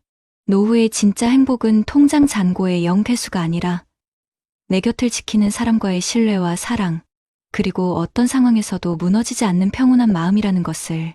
이노는 아내에게 전화를 걸었다. 여보, 나야. 오늘 저녁은 우리 된장찌개에 호박 숭덩숭덩 썰어놓고 맛있게 끓여 먹읍시다. 내가 가는 길에 두부 한 모 사갈게. 뜨끈한 두부 한 모의 가치를 아는 것. 남의 으리으리한 성을 부러워하는 대신 나의 작은 오두막을 소중히 가꿀 줄 아는 것. 어쩌면 불안한 노후를 이기는 가장 현명한 지혜는 이토록 사소하고 평범한 일상 속에 숨어 있는 것은 아닐까요? 당신은 지금 무엇을 위해 그토록 조급해하고 있습니까? 앞선 사례들을 잘 보셨나요? 이런 문제들과 관련해서 전문가들과 통계 자료를 소개해드리겠습니다. 먼저 박만식 어르신 이야기부터 해볼까요? 어르신께서 무심코 뱉으신 병원 한 번 갔다가 10만 원이라는 말씀. 이거 절대 엄살이 아닙니다. 실제로 통계를 찾아보니까요. 65세 이상 어르신들 가계 지출에서 가장 큰 비중을 차지하는 게 바로 병원비, 즉 보건의료비라고 합니다. 우리가 먹고 사는 식료품비보다도 더 많이 쓴다는 건데요. 이건 나이가 들수록 병원 문턱 넘는 게 곧바로 돈 문제로 이어진다는 씁쓸한 현실을 보여주는 거죠. 그런데 박만식 어르신의 진짜 비극은 단순히 돈이 없다는 사실 그 자체가 아닙니다. 바로 가난을 인정하지 못하는 마음. 여기서부터 모든 문제가 시작되는 겁니다. 이게 왜 문제냐면 첫째로 체면 소비라는 걸 하게 만들거든요. 자식들한테 짐 되기 싫고 손주들한테는 뭐든 해줄 수 있는 멋진 할아버지로 보이고 싶은 마음. 다들 있으시잖아요? 전문가들은 이걸 평생 가족을 위해 헌신하고 나라 경제를 일으킨 세대라서 이제 와서 남들 앞에서 초라한 모습을 보이는 걸 죽기보다 싫어하는 심리라고 분석하더라고요. 그러다 보니 실제 내 주머니 사정과는 맞지 않는 씀씀이로 이어지는 겁니다. 보란듯이 배달 음식 시켜 먹고 분수에 맞지 않는 손주 장난감을 3개월 할부로 긁는 모습이 바로 수많은 박만식 어르신들의 지금 모습이라는 거죠. 둘째는 비교와 고립이 부르는 잘못된 투자입니다. 대한민국 노인 빈곤율이 OECD 국가 중에서 압도적인 1위라는 사실은 이미 많은 분들이 아실 겁니다. 그런데 더 큰 문제는 가진 자산 대부분이 살고 있는 집에 꽁꽁 묶여 있어서 당장 쓸 수 있는 현금이 부족한 돈맥경화 상태라는 겁니다. 이런 상황에서 옆집은 아들이 가게 차려줬다더라. 이런 비교 한마디가 사람을 얼마나 조급하게 만드는지 모릅니다. 바로 이때 실버타운에 투자하면 대박난다 같은 달콤한 유혹이 파고드는 겁니다. 경찰청 자료를 보면요. 매년 수백억 원이 노인분들을 대상으로 한 금융사기 때문에 사라진다고 합니다. 박 어르신처럼 평생 성실하게 모은 마지막 목숨줄을 한순간의 잘못된 판단으로 잃게 되는 안타까운 일이 계속 반복되고 있는 거죠. 반면에 최인호 어르신의 삶은 정반대의 선택이 어떤 결과를 가져오는지 똑똑히 보여줍니다. 월 280만 원의 연금이 결코 넉넉한 돈은 아니지만 그분의 삶은 안정적입니다. 왜 그럴까요? 전문가들은 노후 생활 만족도가 돈의 액수 그 자체보다 예측 가능하고 꾸준한 현금 흐름이 있을 때 훨씬 더 높게 나타난다고 말합니다. 최 어르신의 지혜는 두 가지로 볼 수 있는데요. 첫째는 내려놓음과 스스로 만족하는 마음입니다. 친구가 1억 원짜리 외제차를 샀다고 부러워하는 대신에 내 텃밭에서 키운 국화로 끓인 차 한 잔에서 행복을 찾는 거죠. 이게 바로 금융 전문가들이 입을 모아 말하는 성공적인 노후의 제일 원칙. 남과 비교하지 않고 자신의 분수에 맞는 생활 수준을 유지하는 것과 정확히 맞아떨어집니다. 너 그러다 벼락거지 된다는 친구의 조롱에도 흔들리지 않고 내 두 발이 딛고 있는 땅을 단단하게 다지는 태도야말로 투기 광풍에 휩쓸리지 않는 가장 강력한 무기인 셈이죠. 둘째는 솔직함과 현명하게 도움을 요청하는 자세입니다. 아내의 병원비라는 갑작스러운 위기 앞에서 최 어르신은 쓸데없는 자존심을 내세우지 않습니다. 여기서 가장 중요한 점은요. 아들에게 무작정 돈을 달라고 손을 벌린 게 아니라 정부 지원 정책에 대한 정보를 구해달라고 요청했다는 겁니다. 이게 바로 자식에게 경제적 부담을 주지 않으면서도 문제를 해결하는 가장 지혜로운 방법 아니겠습니까? 사실 노인장기요양보험이나 긴급의료비 지원제도처럼 나라에서 주는 좋은 혜택이 정말 많거든요. 그런데 이런 걸 몰라서 활용하지 못하는 어르신들이 너무나도 많습니다. 최 어르신은 자식에게 기대기만 하는 게 아니라 건강하게 관계를 맺는 이상적인 부모님의 모습을 보여주신 겁니다. 결국 두 어르신의 삶을 통해 우리가 깨달아야 할 것은 명확합니다. 우리의 노후를 무너뜨리는 건 단순히 돈이 부족해서가 아닙니다. 바로 남과 비교하는 마음, 헛된 체면과 자존심, 그리고 쉬운 길만 찾으려는 조급함. 이 세 가지 마음의 습관이 진짜 문제인 것입니다. 그래서 저희 채널은 앞으로 단순히 돈 아끼는 법 같은 정보를 넘어 우리 시니어 시청자분들이 이런 낡은 마음의 습관을 끊어내고 건강한 노년을 설계하실 수 있도록 돕는 데 집중해야 합니다.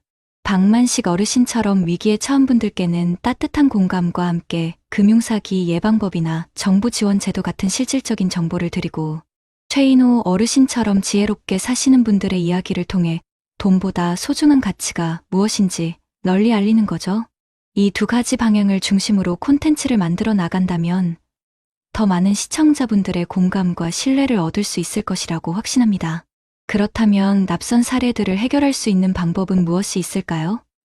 우리 박만식 어르신처럼 평생을 성실하게 살아오셨는데 한순간에 전 재산을 잃고 길거리에 나앉을 막막한 상황에 처했을 때, 또 최인호 어르신처럼 갑자기 배우자가 쓰러져서 병원비와 간병 문제로 눈앞이 캄캄해졌을 때 우리는 어떻게 해야 할까요? 체면 때문에, 자존심 때문에 자식들한테 손 벌리기도 어렵고 혼자서 끙끙 앓다가 더 나쁜 선택을 하시는 경우가 너무나 많습니다.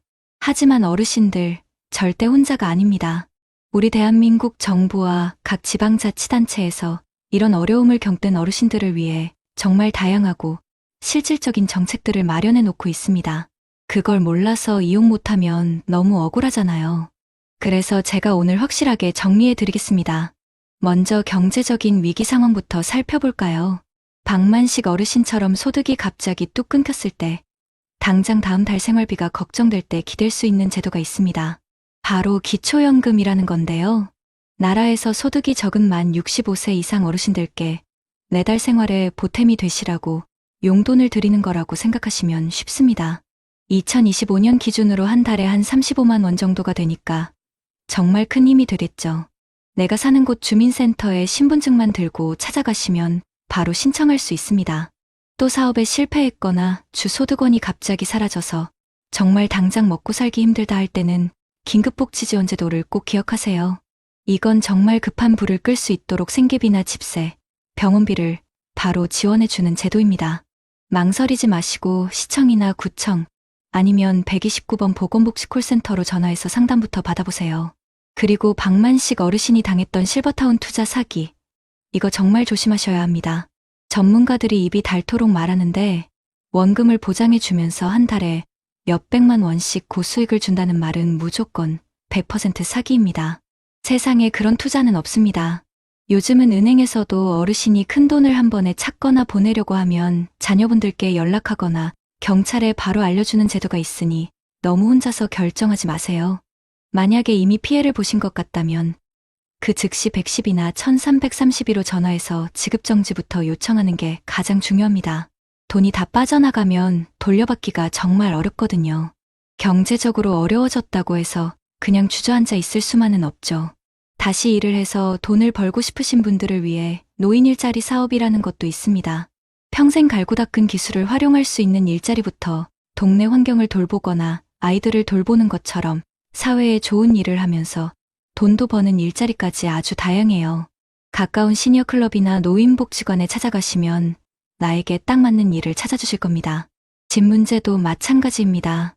나라에서 아주 저렴한 비용으로 어르신들께 집을 빌려주는 공공임대주택 제도가 있으니 LH청약 플러스 같은 곳에서 정보를 꼭 확인해 보세요. 이번에는 최인호 어르신처럼 갑자기 건강에 문제가 생겼을 때를 대비하는 방법을 알려드릴게요. 나이가 들면 병원 갈 일이 많아지는데 병원비 정말 무섭잖아요. 그런데 우리나라에는 본인 부담 상한제라는 아주 좋은 제도가 있습니다.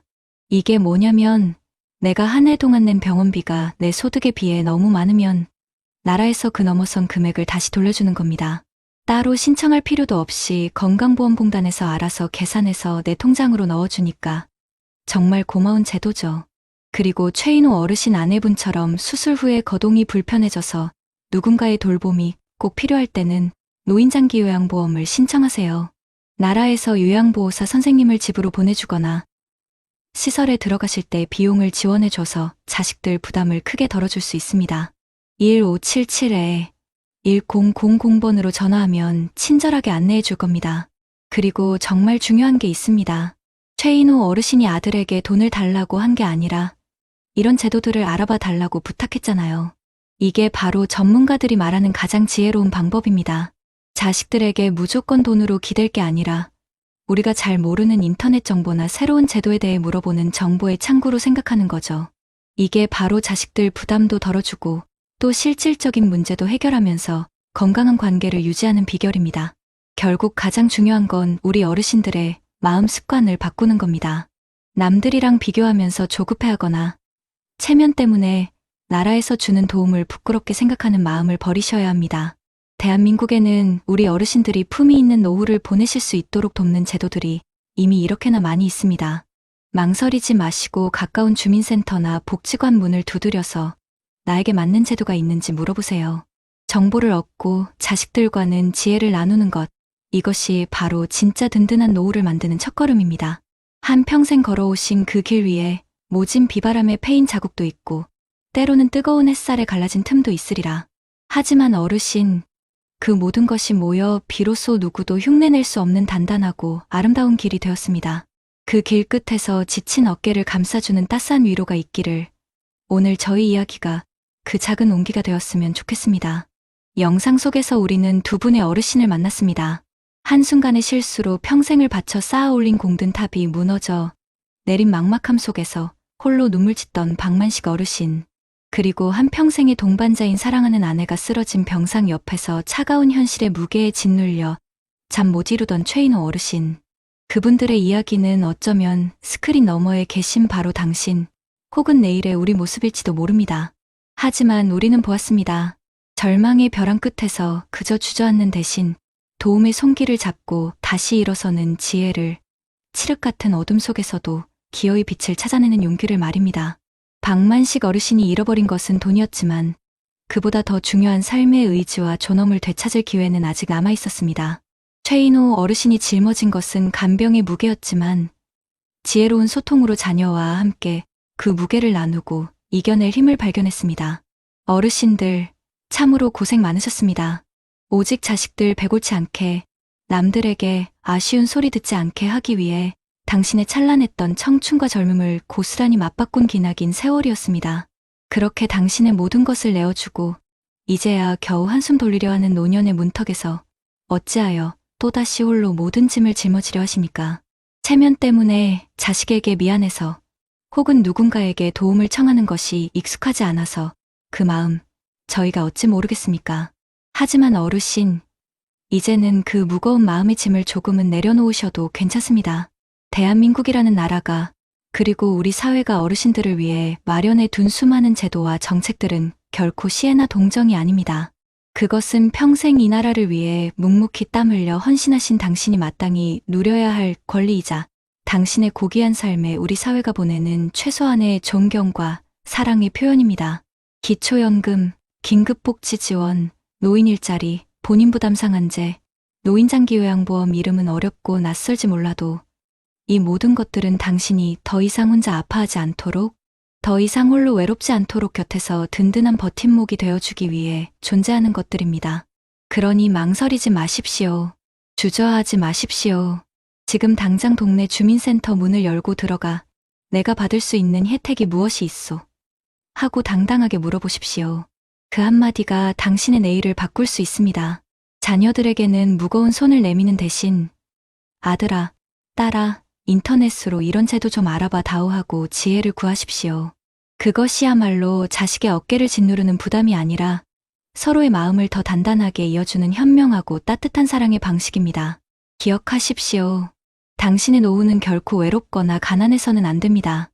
당신께서 흘린 땀과 눈물 위에 오늘의 대한민국이 서 있기에 당신은 이 세상 가장 귀한 대접을 받으실 자격이 충분하고도 남습니다.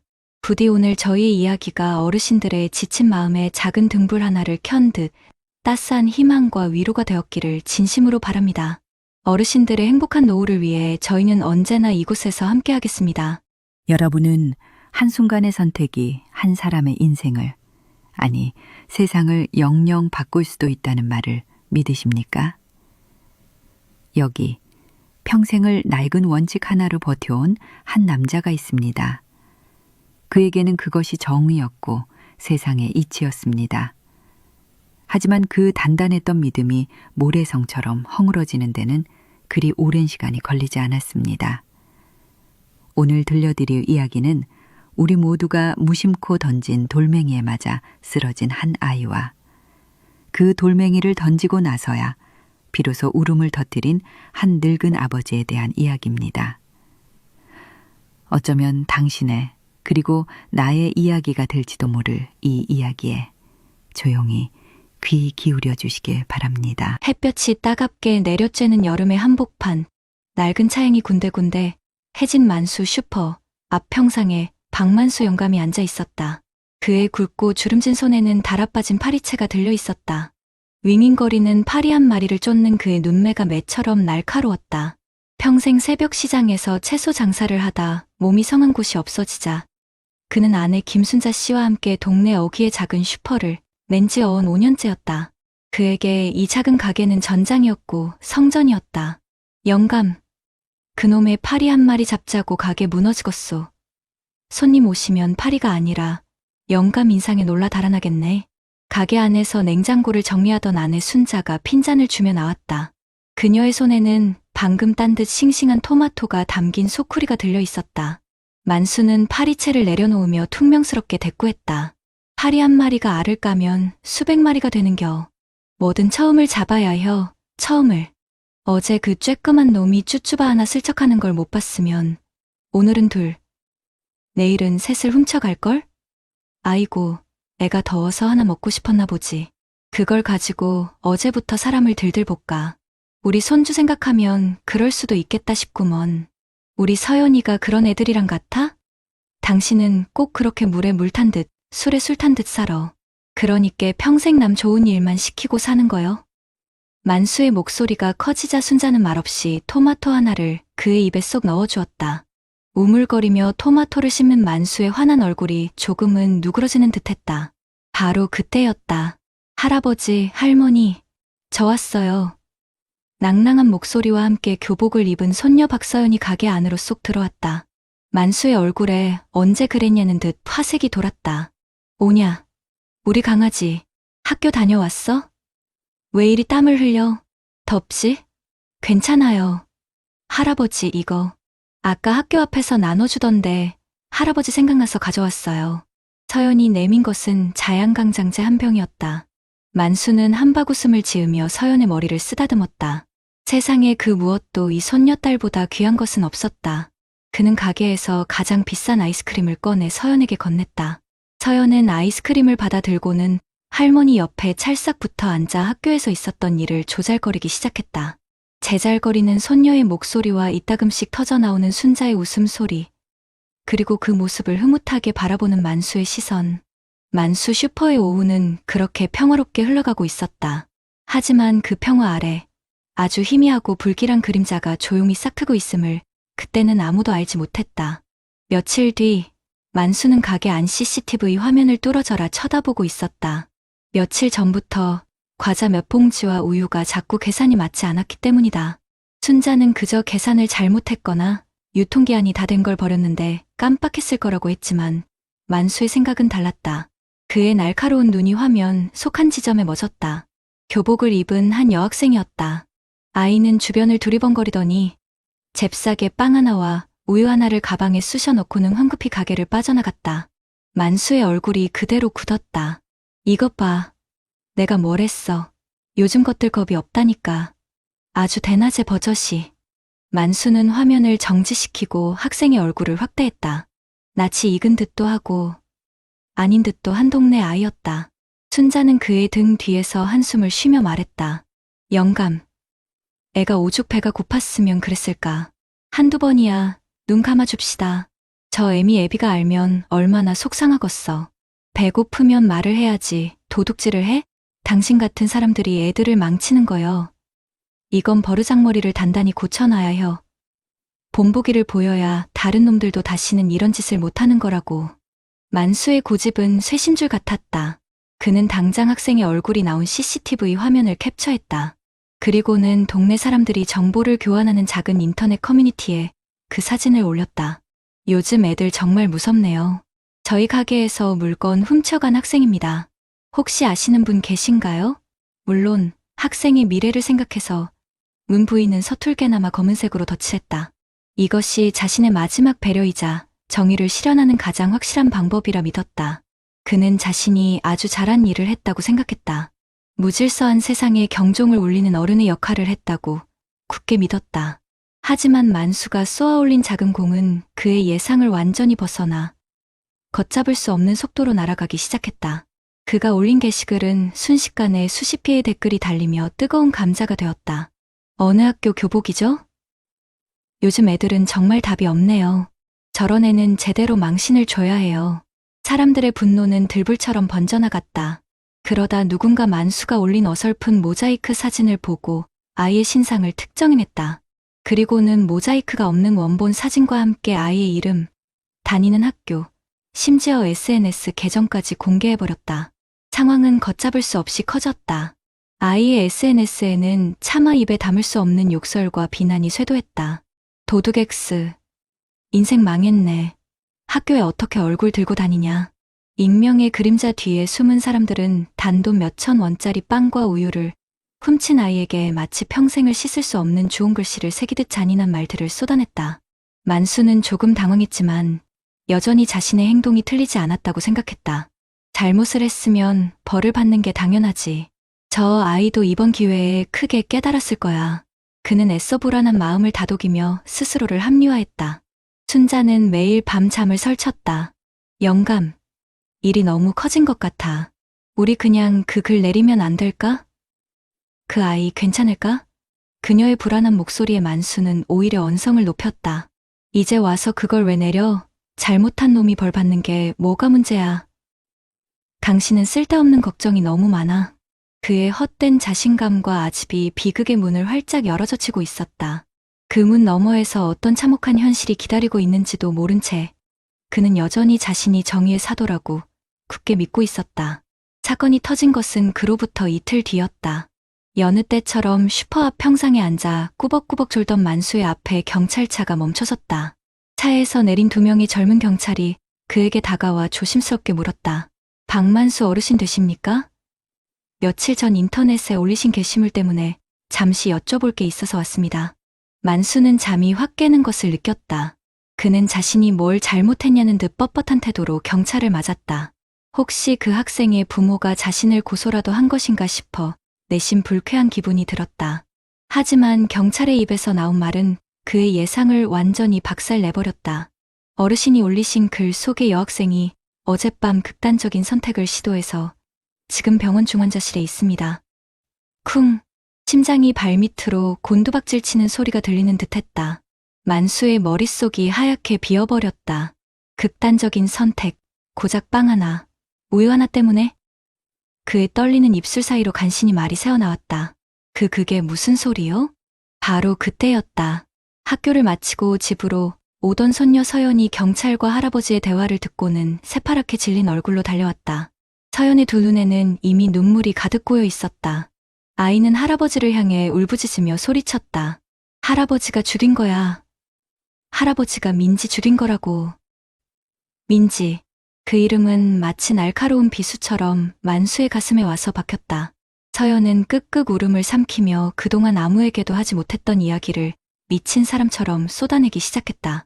걔 우리 반 친구야. 민지, 할아버지가 올린 그 사진 때문에 어제 학교도 못 왔어. 애들이 다 손가락질하고 걔 SNS에 사람들이 뭐라고 했는지 알아? 죽으라고, 그냥 죽어버리라고 했단 말이야. 만수는 아무 대답도 할 수 없었다. 그저 멍하니 손녀의 얼굴만 바라볼 뿐이었다. 서연의 절규는 거기서 끝나지 않았다. 할아버지는 아무것도 모르잖아. 민지 아빠 작년에 사업 망해서 집 나가고 엄마는 매일 아파서 병원에 누워 계신단 말이야. 며칠을 굶었다고 했어. 그래서 그랬던 거라고. 근데 할아버지가 걔 얼굴을 온 세상에 다 알려버렸어. 이제 걔 어떻게 살아? 서연의 마지막 말은 거대한 망치가 되어 만수의 머리를 내리쳤다. 배가 고파서 며칠 굶어서 그 말들이 그의 귓속에서 끊임없이 메아리쳤다. 그는 아이의 굶주린 배를 본 것이 아니었다. 그저 도둑질이라는 행위와 그 아이의 얼굴만을 보았을 뿐이다. 자신의 낡고 완고한 정의가 한 아이를 벼랑 끝으로 내몰았다는 끔찍한 진실이 그의 온몸을 덮쳐왔다. 그는 그 자리에 풀썩 주저앉았다. 평생 단 한 번도 굽혀본 적 없던 그의 허리가 힘없이 꺾였다. 모든 것이 무너져 내린 것 같았다. 만수는 며칠을 식음을 전폐하고 방 안에 틀어박혀 꼼짝도 하지 않았다. 굳게 닫힌 방문 너머로 아내 순자의 흐느끼는 소리와 손녀 서연의 차가운 침묵이 흘렀다. 한때 웃음소리가 가득했던 만수 슈퍼는 이제 무거운 죄책감과 슬픔만이 감도는 폐허가 되어버렸다. 그는 이불을 뒤집어 쓴 채 자신이 인터넷에 올렸던 그 사진과 아이의 얼굴, 그리고 쏟아지던 잔인한 댓글들을 끊임없이 떠올렸다. 자신이 던진 돌멩이가 이토록 날카로운 파편이 되어 한 아이의 심장을 헤집어 놓을 줄은 꿈에도 몰랐다. 그날 밤, 순자가 조용히 그의 방문을 열고 들어왔다. 그녀는 아무 말 없이 캄캄한 방 안에 쓰러져 있는 남편의 등 옆에 가만히 앉았다. 그리고는 거칠고 투박한 손으로 남편의 등을 아주 천천히, 그리고 오랫동안 쓸어주었다.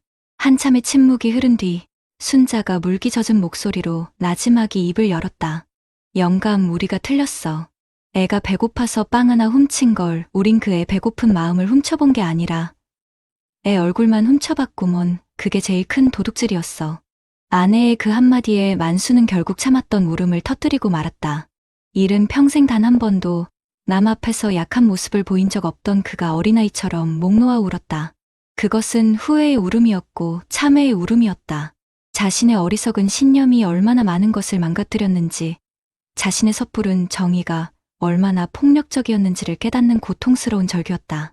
그는 단지 아이의 버릇을 고치고 싶었을 뿐인데 결과적으로는 아이의 삶을 송두리째 훔쳐버린 꼴이 되고 말았다. 다음 날, 만수는 평생 입을 일이 없을 것 같던 낡은 양복을 꺼내 입었다.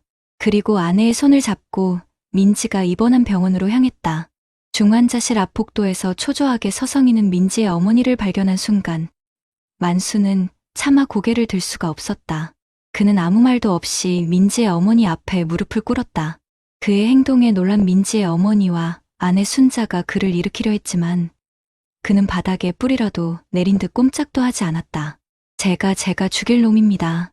저 늙은이의 아집이 아이를 이렇게 만들었습니다. 정말 죄송합니다. 그는 그 말만 반복하며 하염없이 눈물을 흘렸다. 그의 진심이 전해졌을까? 민지의 어머니는 더 이상 아무 말도 하지 않고 그저 함께 눈물을 떨굴 뿐이었다. 다행히 민지는 고비를 넘기고 의식을 찾았다는 소식을 들을 수 있었다. 그것이 만수가 받은 유일한 구원이었다. 집으로 돌아오는 길, 저녁 노을이 동네 골목길을 길게 물들이고 있었다. 슈퍼 앞에는 손녀 서연이가 할아버지와 할머니를 기다리며 쪼그리고 앉아 있었다. 서연은 퉁퉁 부은 할아버지의 눈을 보더니 말없이 다가와 그의 손을 꼭 잡았다. 작은 손에서 전해져 오는 온기에 만수는 또다시 울컥 눈물이 솟았다. 그는 떨리는 목소리로 손녀에게 말했다. 서연아, 할애비가 사람 잡는 법만 알고 사람 살리는 법은 몰랐다. 정말 미안하다. 서연은 아무 말 없이 할아버지의 손을 더 꽉 잡았다. 그날 이후 만수 슈퍼 앞에는 작은 바구니가 하나 놓였다. 바구니 안에는 빵과 우유, 과자들이 가득 담겨 있었고 그 위에는 삐뚤빼뚤한 글씨로 이렇게 쓰여 있었다. 배고픈 학생은 마음껏 가져가세요. 아저씨가 주는 선물입니다. 우리는 때로 너무 쉽게 단정하고 너무 빨리 심판합니다. 눈에 보이는 것이 전부라 믿고 그 이면에 숨겨진 눈물과 사연을 들여다볼 생각조차 하지 않습니다. 단돈 3,000원 때문에 목숨을 끊으려 했던 아이의 이야기는 비단 그 아이만의 비극이 아닙니다. 그것은 바로 우리 아이들, 우리 손주들이 마주하고 있는 차갑고 아픈 현실의 단면일지도 모릅니다. 이제는 꾸짖는 회초리 대신 따뜻하게 잡아주는 손을 내밀어야 할 때입니다. 비난의 돌멩이 대신 마음을 어루만지는 따뜻한 밥 한 끼를 건네야 할 때입니다. 당신의 작은 관심과 이해가 벼랑 끝에 선한 생명을 구할 수 있다는 것을 부디 잊지 마시길 바랍니다. 여러분 어떠시나요? 위의 사례는 정말 비참하고 서글픈 인생 아닌가요? 하지만 지금부터 소개해드리는 사례는 정반대의 선택으로 행복한 노후를 보내고 있는 분을 소개해드리겠습니다. 이 이야기는 섣부른 판단과 낙인 대신 따뜻한 이해와 관심이 한 청년의 인생을 그리고 한 노인의 노후를 얼마나 풍요롭게 만들었는지에 대한 기록입니다. 정년의 마지막 날, 최인환 씨는 35년간 몸담았던 대기업 인사팀에 자기 자리를 말끔히 정리했다. 그의 손에 들린 것은 퇴직금 1억 8천만 원이 입금된 통장과 동료들이 선물한 난초 화분 하나였다. 그는 떠들썩한 투자를 권하는 친구들의 말을 뒤로하고 아내와 상의 끝에 동네 대학가의 작은 스터디 카페를 차렸다. 수많은 청년의 입사와 퇴사를 지켜보며 그들의 고뇌를 상담해 주던 그에게는 가장 어울리는 노후 설계였다. 카페는 금세 공부하는 학생들로 자리가 찼고 최 씨는 커피 머신을 닫고 조용히 책을 읽으며 소박하지만 평온한 하루하루를 보냈다. 그러던 어느 날부터인가 키오스크 매출 기록과 실제 이용 시간 사이에 미세한 오차가 생기기 시작했다. 하루 이틀은 기계 오류려니 했지만 불일치는 거의 매일같이 이어졌다. 아내 박미숙 씨는 CCTV 한번 돌려봐요. 요즘 애들 머리 좋아서 결제 안 하고 이용하는 방법쯤은 금방 알아낼걸요. 그러다 큰 손해봐요. 라며 걱정했지만 최 씨는 그저 웃으며 고개를 저었다. 에이, 공부하러 오는 애들이 설마. 무슨 사정이 있겠지. 그는 사람의 선의를 믿는 쪽을 택했다. 하지만 손실은 조금씩 쌓여갔고 몇 달 뒤에는 누가 봐도 고의적인 행위임을 알 수 있었다. 범인은 늘 같은 모자를 쓴 한 청년이었다. 그는 다른 이용권을 끄는 사람 뒤에 바싹 붙어 들어오거나 시스템의 허점을 이용해 시간을 연장하며 몇 달째 돈을 내지 않고 있었다. 아내는 더 이상 참을 수 없다며 경찰에 신고하든 부모에게 연락하든 끝장을 봐야 한다고 성을 냈다. 아내의 성화에 최 씨도 더는 모른 척할 수 없었다. 하지만 그의 선택은 전화기가 아닌 따뜻한 보온병이었다. 그는 직접 내린 커피를 보온병에 담아들고 그 청년이 앉아있는 구석 자리로 조용히 다가갔다. 청년은 임기척에 화들짝 놀라며 책 속으로 고개를 파묻었다. 최 씨는 아무것도 모른다는 듯 인자하게 웃으며 커피잔을 그의 앞에 놓아주었다. 공부가 많이 힘든가 봐. 잠도 깨고 기운도 낼 겸 따뜻한 커피 한잔하고 하게. 청년은 당황한 눈으로 최 씨를 쳐다볼 뿐 아무 말도 하지 못했다. 최 씨는 그의 맞은편에 조용히 앉아 나지막이 말을 이었다. 혹시 무슨 어려운 일이라도 있나? 여의치 않으면 나한테 얘기를 좀 해주면 좋겠는데. 내가 뭐 크게 도와줄 힘은 없어도 자네 공부하는 동안 자리 하나 내어줄 힘은 되거든. 그 순간 단단한 벽 같던 청년의 표정이 와르르 무너져 내렸다. 그의 눈에서 후두둑 눈물이 떨어지기 시작했다. 예상치 못한 호의와 꾸짖음 없는 질문 앞에서 그는 그동안 감춰왔던 속사정을 끄끄 울음을 삼키며 털어놓았다. 아버지가 갑자기 실직하시고 어머니마저 몸져 누우셔서 아르바이트로 겨우 생활비를 버티고 있다는 것. 경찰 공무원 시험이 코앞이라 공부는 해야겠는데 스터디 카페 이용료 몇만 원이 없어 매일 죄를 짓는 심정으로 이곳에 왔다는 것이었다. 모든 이야기를 들은 최 씨는 청년의 어깨를 조용히 두드려주며 말했다. 그랬구나. 얼마나 마음고생이 심했을까. 앞으로 돈 걱정 말고 여기서 마음 편히 공부해. 대신 조건이 하나 있어. 매일 마감할 때 나랑 같이 30분만 청소 좀 도와주게. 세상에 공짜는 없는 법이니 자네 노력으로 당당하게 이 자리를 얻는 셈 치자고. 어때? 청년은 고개를 들지 못한 채 연신 고개를 끄덕이며 뜨거운 눈물을 쏟아냈다. 그날 이후 청년 김민주는 최인환 씨의 가장 든든한 직원이자 살가운 말벗이 되었다. 둘은 매일 밤 함께 청소를 하며 세상 사는 이야기를 나눴다. 최 씨는 인생의 선배로서 때로는 아버지처럼 민중군을 격려하고 응원했다. 1년 뒤 거짓말처럼 기적이 일어났다. 늠름한 경찰 제복을 입은 민중군이 스터디 카페 문을 열고 들어선 것이다. 그는 환하게 웃으며 최 씨 앞에 다가와 하얀 봉투를 불쑥 내밀었다. 사장님, 제 첫 월급입니다. 정말 감사합니다. 사장님이 아니었으면 지금의 저는 없었을 겁니다. 최 씨는 봉투를 도로 민중군의 손에 쥐어주며 그의 어깨를 힘껏 안아주었다. 이 사람아, 내가 땀 흘려번 첫 월급을 내가 어떻게 받니? 그 돈으로 부모님 따뜻한 내복 한 벌 사드려. 대신 가끔 제복 입고 순찰 돌다 들러서 커피나 한잔하고 가게. 그게 내가 받는 가장 큰 선물이야. 최인환 씨는 오늘도 자신의 작은 카페를 둘러보며 흐뭇한 미소를 짓는다. 퇴직금 1억 8천만 원은 그에게 안정된 노후를 선물했지만 정작 그의 마음을 세상 가장 큰 부자로 만들어준 것은 한 청년에게 건넸던 따뜻한 커피 한 잔과 믿음이었다. 돈으로 사람을 살 수는 없지만 사람에게 쓴 마음은 돈으로 살 수 없는 행복을 가져다 준다는 것을 그는 이제야 깨닫는다. 어쩌면 우리의 노후를 가장 빛나게 하는 것은 통장 잔고가 아니라 내 주변에 누군가에게 기꺼이 내어준 따뜻한 자리 하나일지도 모르겠습니다. 앞선 사례들을 잘 보셨나요? 이런 문제들과 관련해서 전문가들과 통계 자료를 소개해드리겠습니다. 우리가 본 첫 번째 비극적인 이야기는요. 결코 어느 한 아이의 잘못이나 어느 한 어르신의 실수로만 볼 수 없는 문제입니다. 사실 그 배경에는 우리 사회의 아주 아픈 구석이 숨어 있습니다. 요즘 아이들, 특히 청소년들의 빈곤 문제가 생각보다 훨씬 심각합니다. 당장 먹을 것이 없어서 배가 고파서 물건에 손을 대는 아이들이 실제로 있다는 이야기입니다.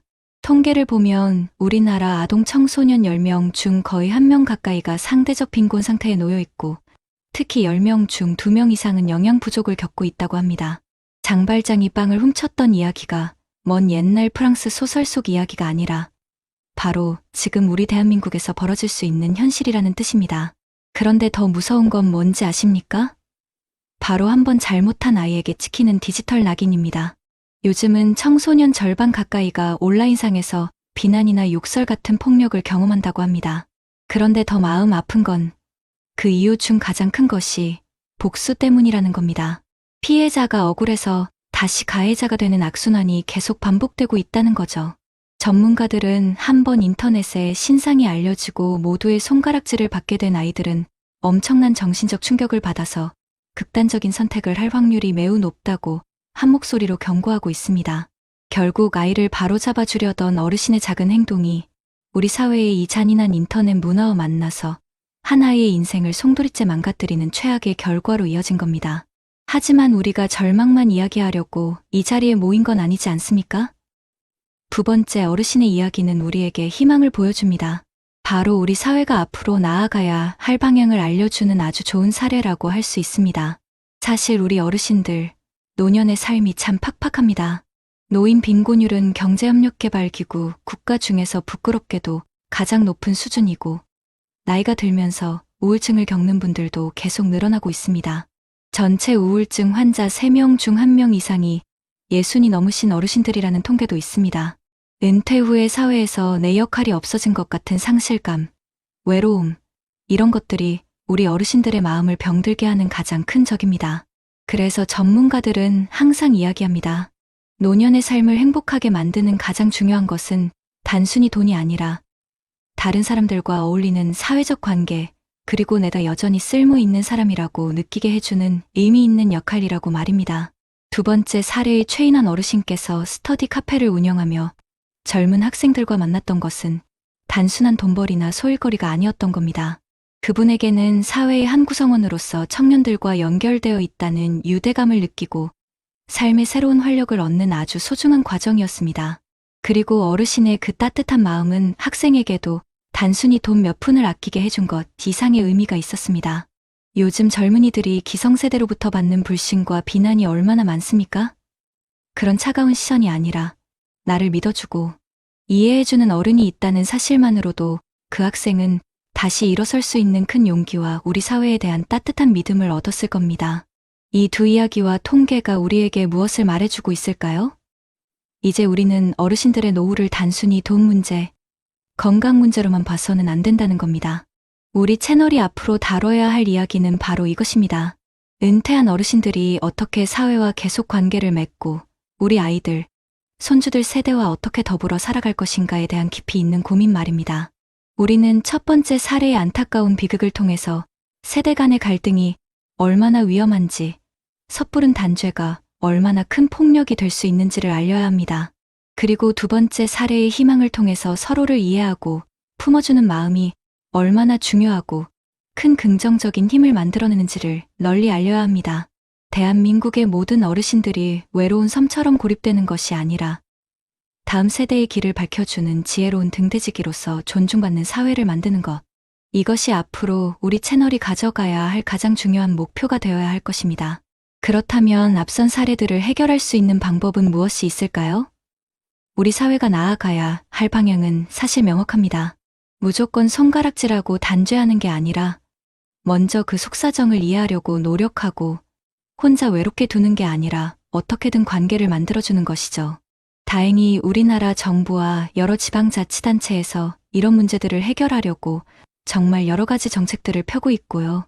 전문가들도 정책적인 지원도 중요하지만 우리 공동체의 생각, 인식이 바뀌는 게 정말 중요하다고 계속해서 강조하고 있습니다. 먼저 첫 번째로 봤던 그 안타까운 비극. 이 비극을 막기 위해서 어떤 노력들이 있는지 한번 살펴보겠습니다.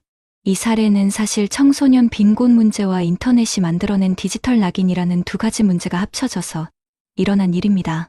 먼저 우리 아이들을 위한 사회 안전망을 더 튼튼하게 만드는 게 중요하겠죠. 정부에서는 위기 청소년 특별 지원이라는 제도를 운영하고 있습니다. 만 9살에서 24살까지의 청소년 중에서 정말 생계가 어렵고 몸이 아프고 공부하기 힘든 친구들에게 생활비나 치료비, 상담비 같은 것들을 직접 지원해주는 거예요. 최소한의 인간다운 삶을 살게 해서 먹고 살기 위해 나쁜 길로 빠지는 걸 막아주자는 취지입니다. 또 교육급여 바우처나 각 지역에서 운영하는 아동급식 카드 같은 것도 있어요. 저소득층 학생들한테 교육활동에 필요한 돈이나 식비를 지원해서 기본적인 생활을 하면서 공부를 계속할 수 있도록 돕는 거죠. 이게 바로 배고파서 훔친다는 말이 나오지 않게 하는 가장 기본적인 장치 아니겠습니까? 그리고 생계 때문에 작은 도둑질 같은 경미한 범죄를 저지른 청소년들을 무조건 처벌하는 게 아니라 경미범죄심사위원회라는 곳에서 다시 한번 들여다봅니다. 여기서 잘 타일러서 훈방 조치를 하거나 아니면 복지기관하고 연결해서 근본적인 어려움을 해결할 수 있도록 돕는 역할을 하는 거죠. 전문가들은 단순히 돈만 쥐어주는 것에서 그치면 안 된다고 말합니다. 정말 중요한 건 어려움에 처한 가정을 남들보다 먼저 발견해서 이것저것 다각도로 챙겨주는 통합적인 관리가 필요하다는 거죠. 그리고 아이들이 창피하지 않고 편하게 찾아가서 도움을 청할 수 있는 청소년 상담복지센터 같은 곳들이 더 많아져야 하고 학교와 동네가 힘을 합쳐서 아이들의 마음이 힘든지 물질적으로 어려운 건 없는지 먼저 발견하고 손을 내밀어주는 그런 촘촘한 사회적인 연결망이 시급하다고 입을 모으고 있습니다. 그리고 또 하나의 큰 문제, 바로 디지털 낙인이죠. 한번 인터넷에 올라가면 평생을 따라다니는 이 무서운 꼬리표와 사이버 괴롭힘을 막기 위한 노력도 필요합니다. 우리나라 법, 그러니까 정보통신망법을 보면요. 인터넷에 다른 사람의 명예를 훼손하는 글을 올리면 처벌을 받게 되어 있습니다. 그게 설령 사실이라고 해도 남을 비방할 목적으로 올렸다면 처벌을 받을 수 있고요. 만약 거짓말이라면 더 무겁게 처벌됩니다. 섣불리 남의 신상 정보를 퍼뜨리거나 비난하는 게 범죄가 될 수 있다는 걸 법으로 정해놓은 겁니다. 그리고 방송통신심의위원회라는 곳에서는 개인의 명예를 훼손하거나 권리를 침해하는 온라인 게시물들을 삭제하거나 차단해달라고 요구할 수 있습니다. 피해가 더 커지는 걸 막는 거죠. 또 디지털 성범죄 피해자 지원센터 같은 곳에서는 불법 촬영물뿐만 아니라 인터넷에 퍼진 개인의 민감한 정보들을 지워주는 걸 도와주고 심리 상담이나 법률 지원까지 연결해서 피해자가 다시 일어설 수 있도록 돕고 있습니다. 전문가들은 청소년뿐만 아니라 우리 어른들을 포함한 모든 세대가 디지털 세상에서 어떻게 행동해야 하는지 그 윤리 교육을 받는 게 필수적이라고 지적합니다. 인터넷에서 내가 하는 행동이 정의 구현이라고 생각할지 몰라도 그게 한 사람의 인생을 완전히 망가뜨릴 수 있는 무서운 폭력이라는 걸 알아야 한다는 거죠. 그리고 여러 인터넷 플랫폼 기업들도 무분별한 신상털기나 마녀사냥 같은 여론몰이가 생기지 않도록 사회적인 책임을 다해야 한다고 조언합니다. 자, 그럼 이제 두 번째 희망적인 사례를 더 널리 퍼뜨리기 위한 노력에 대해서도 이야기해 볼까요? 이 사례는 어르신들이 사회적으로 어떤 역할을 할 수 있는지, 그리고 젊은 세대와 어떻게 어우러질 수 있는지가 우리 모두에게 얼마나 좋은 영향을 미치는지를 잘 보여줍니다. 먼저 우리 어르신들이 활기차고 의미 있는 노년을 보낼 수 있도록 사회가 어떻게 지원하고 있는지 보겠습니다. 정부와 지자체에서는 노인 일자리 및 사회활동 지원 사업을 하고 있습니다. 이건 단순히 어르신들에게 돈을 벌게 해드리는 것뿐만 아니라 사회에 참여할 기회를 드리는 겁니다.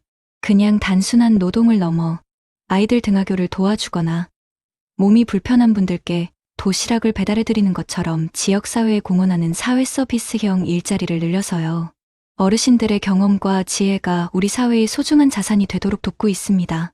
앞서 말씀드린 최인환 씨가 스터디 카페를 차린 것처럼 시장형 사업단 지원을 통해 소규모 창업을 돕기도 하고요. 또 여러 지자체에서는 세대통합 프로그램을 운영합니다. 어르신들이 청년들에게 인생의 지혜와 경험을 알려주는 멘토링을 하거나 함께 봉사활동이나 취미활동을 하면서 자연스럽게 서로 교류하고 정을 쌓도록 돕는 거죠. 노인복지 전문가들은 말합니다. 은퇴 후에 어르신들이 가장 힘들어하는 건 수입이 줄어드는 것보다도 사회적인 역할을 잃어버렸다는 상실감과 외로움이라고요.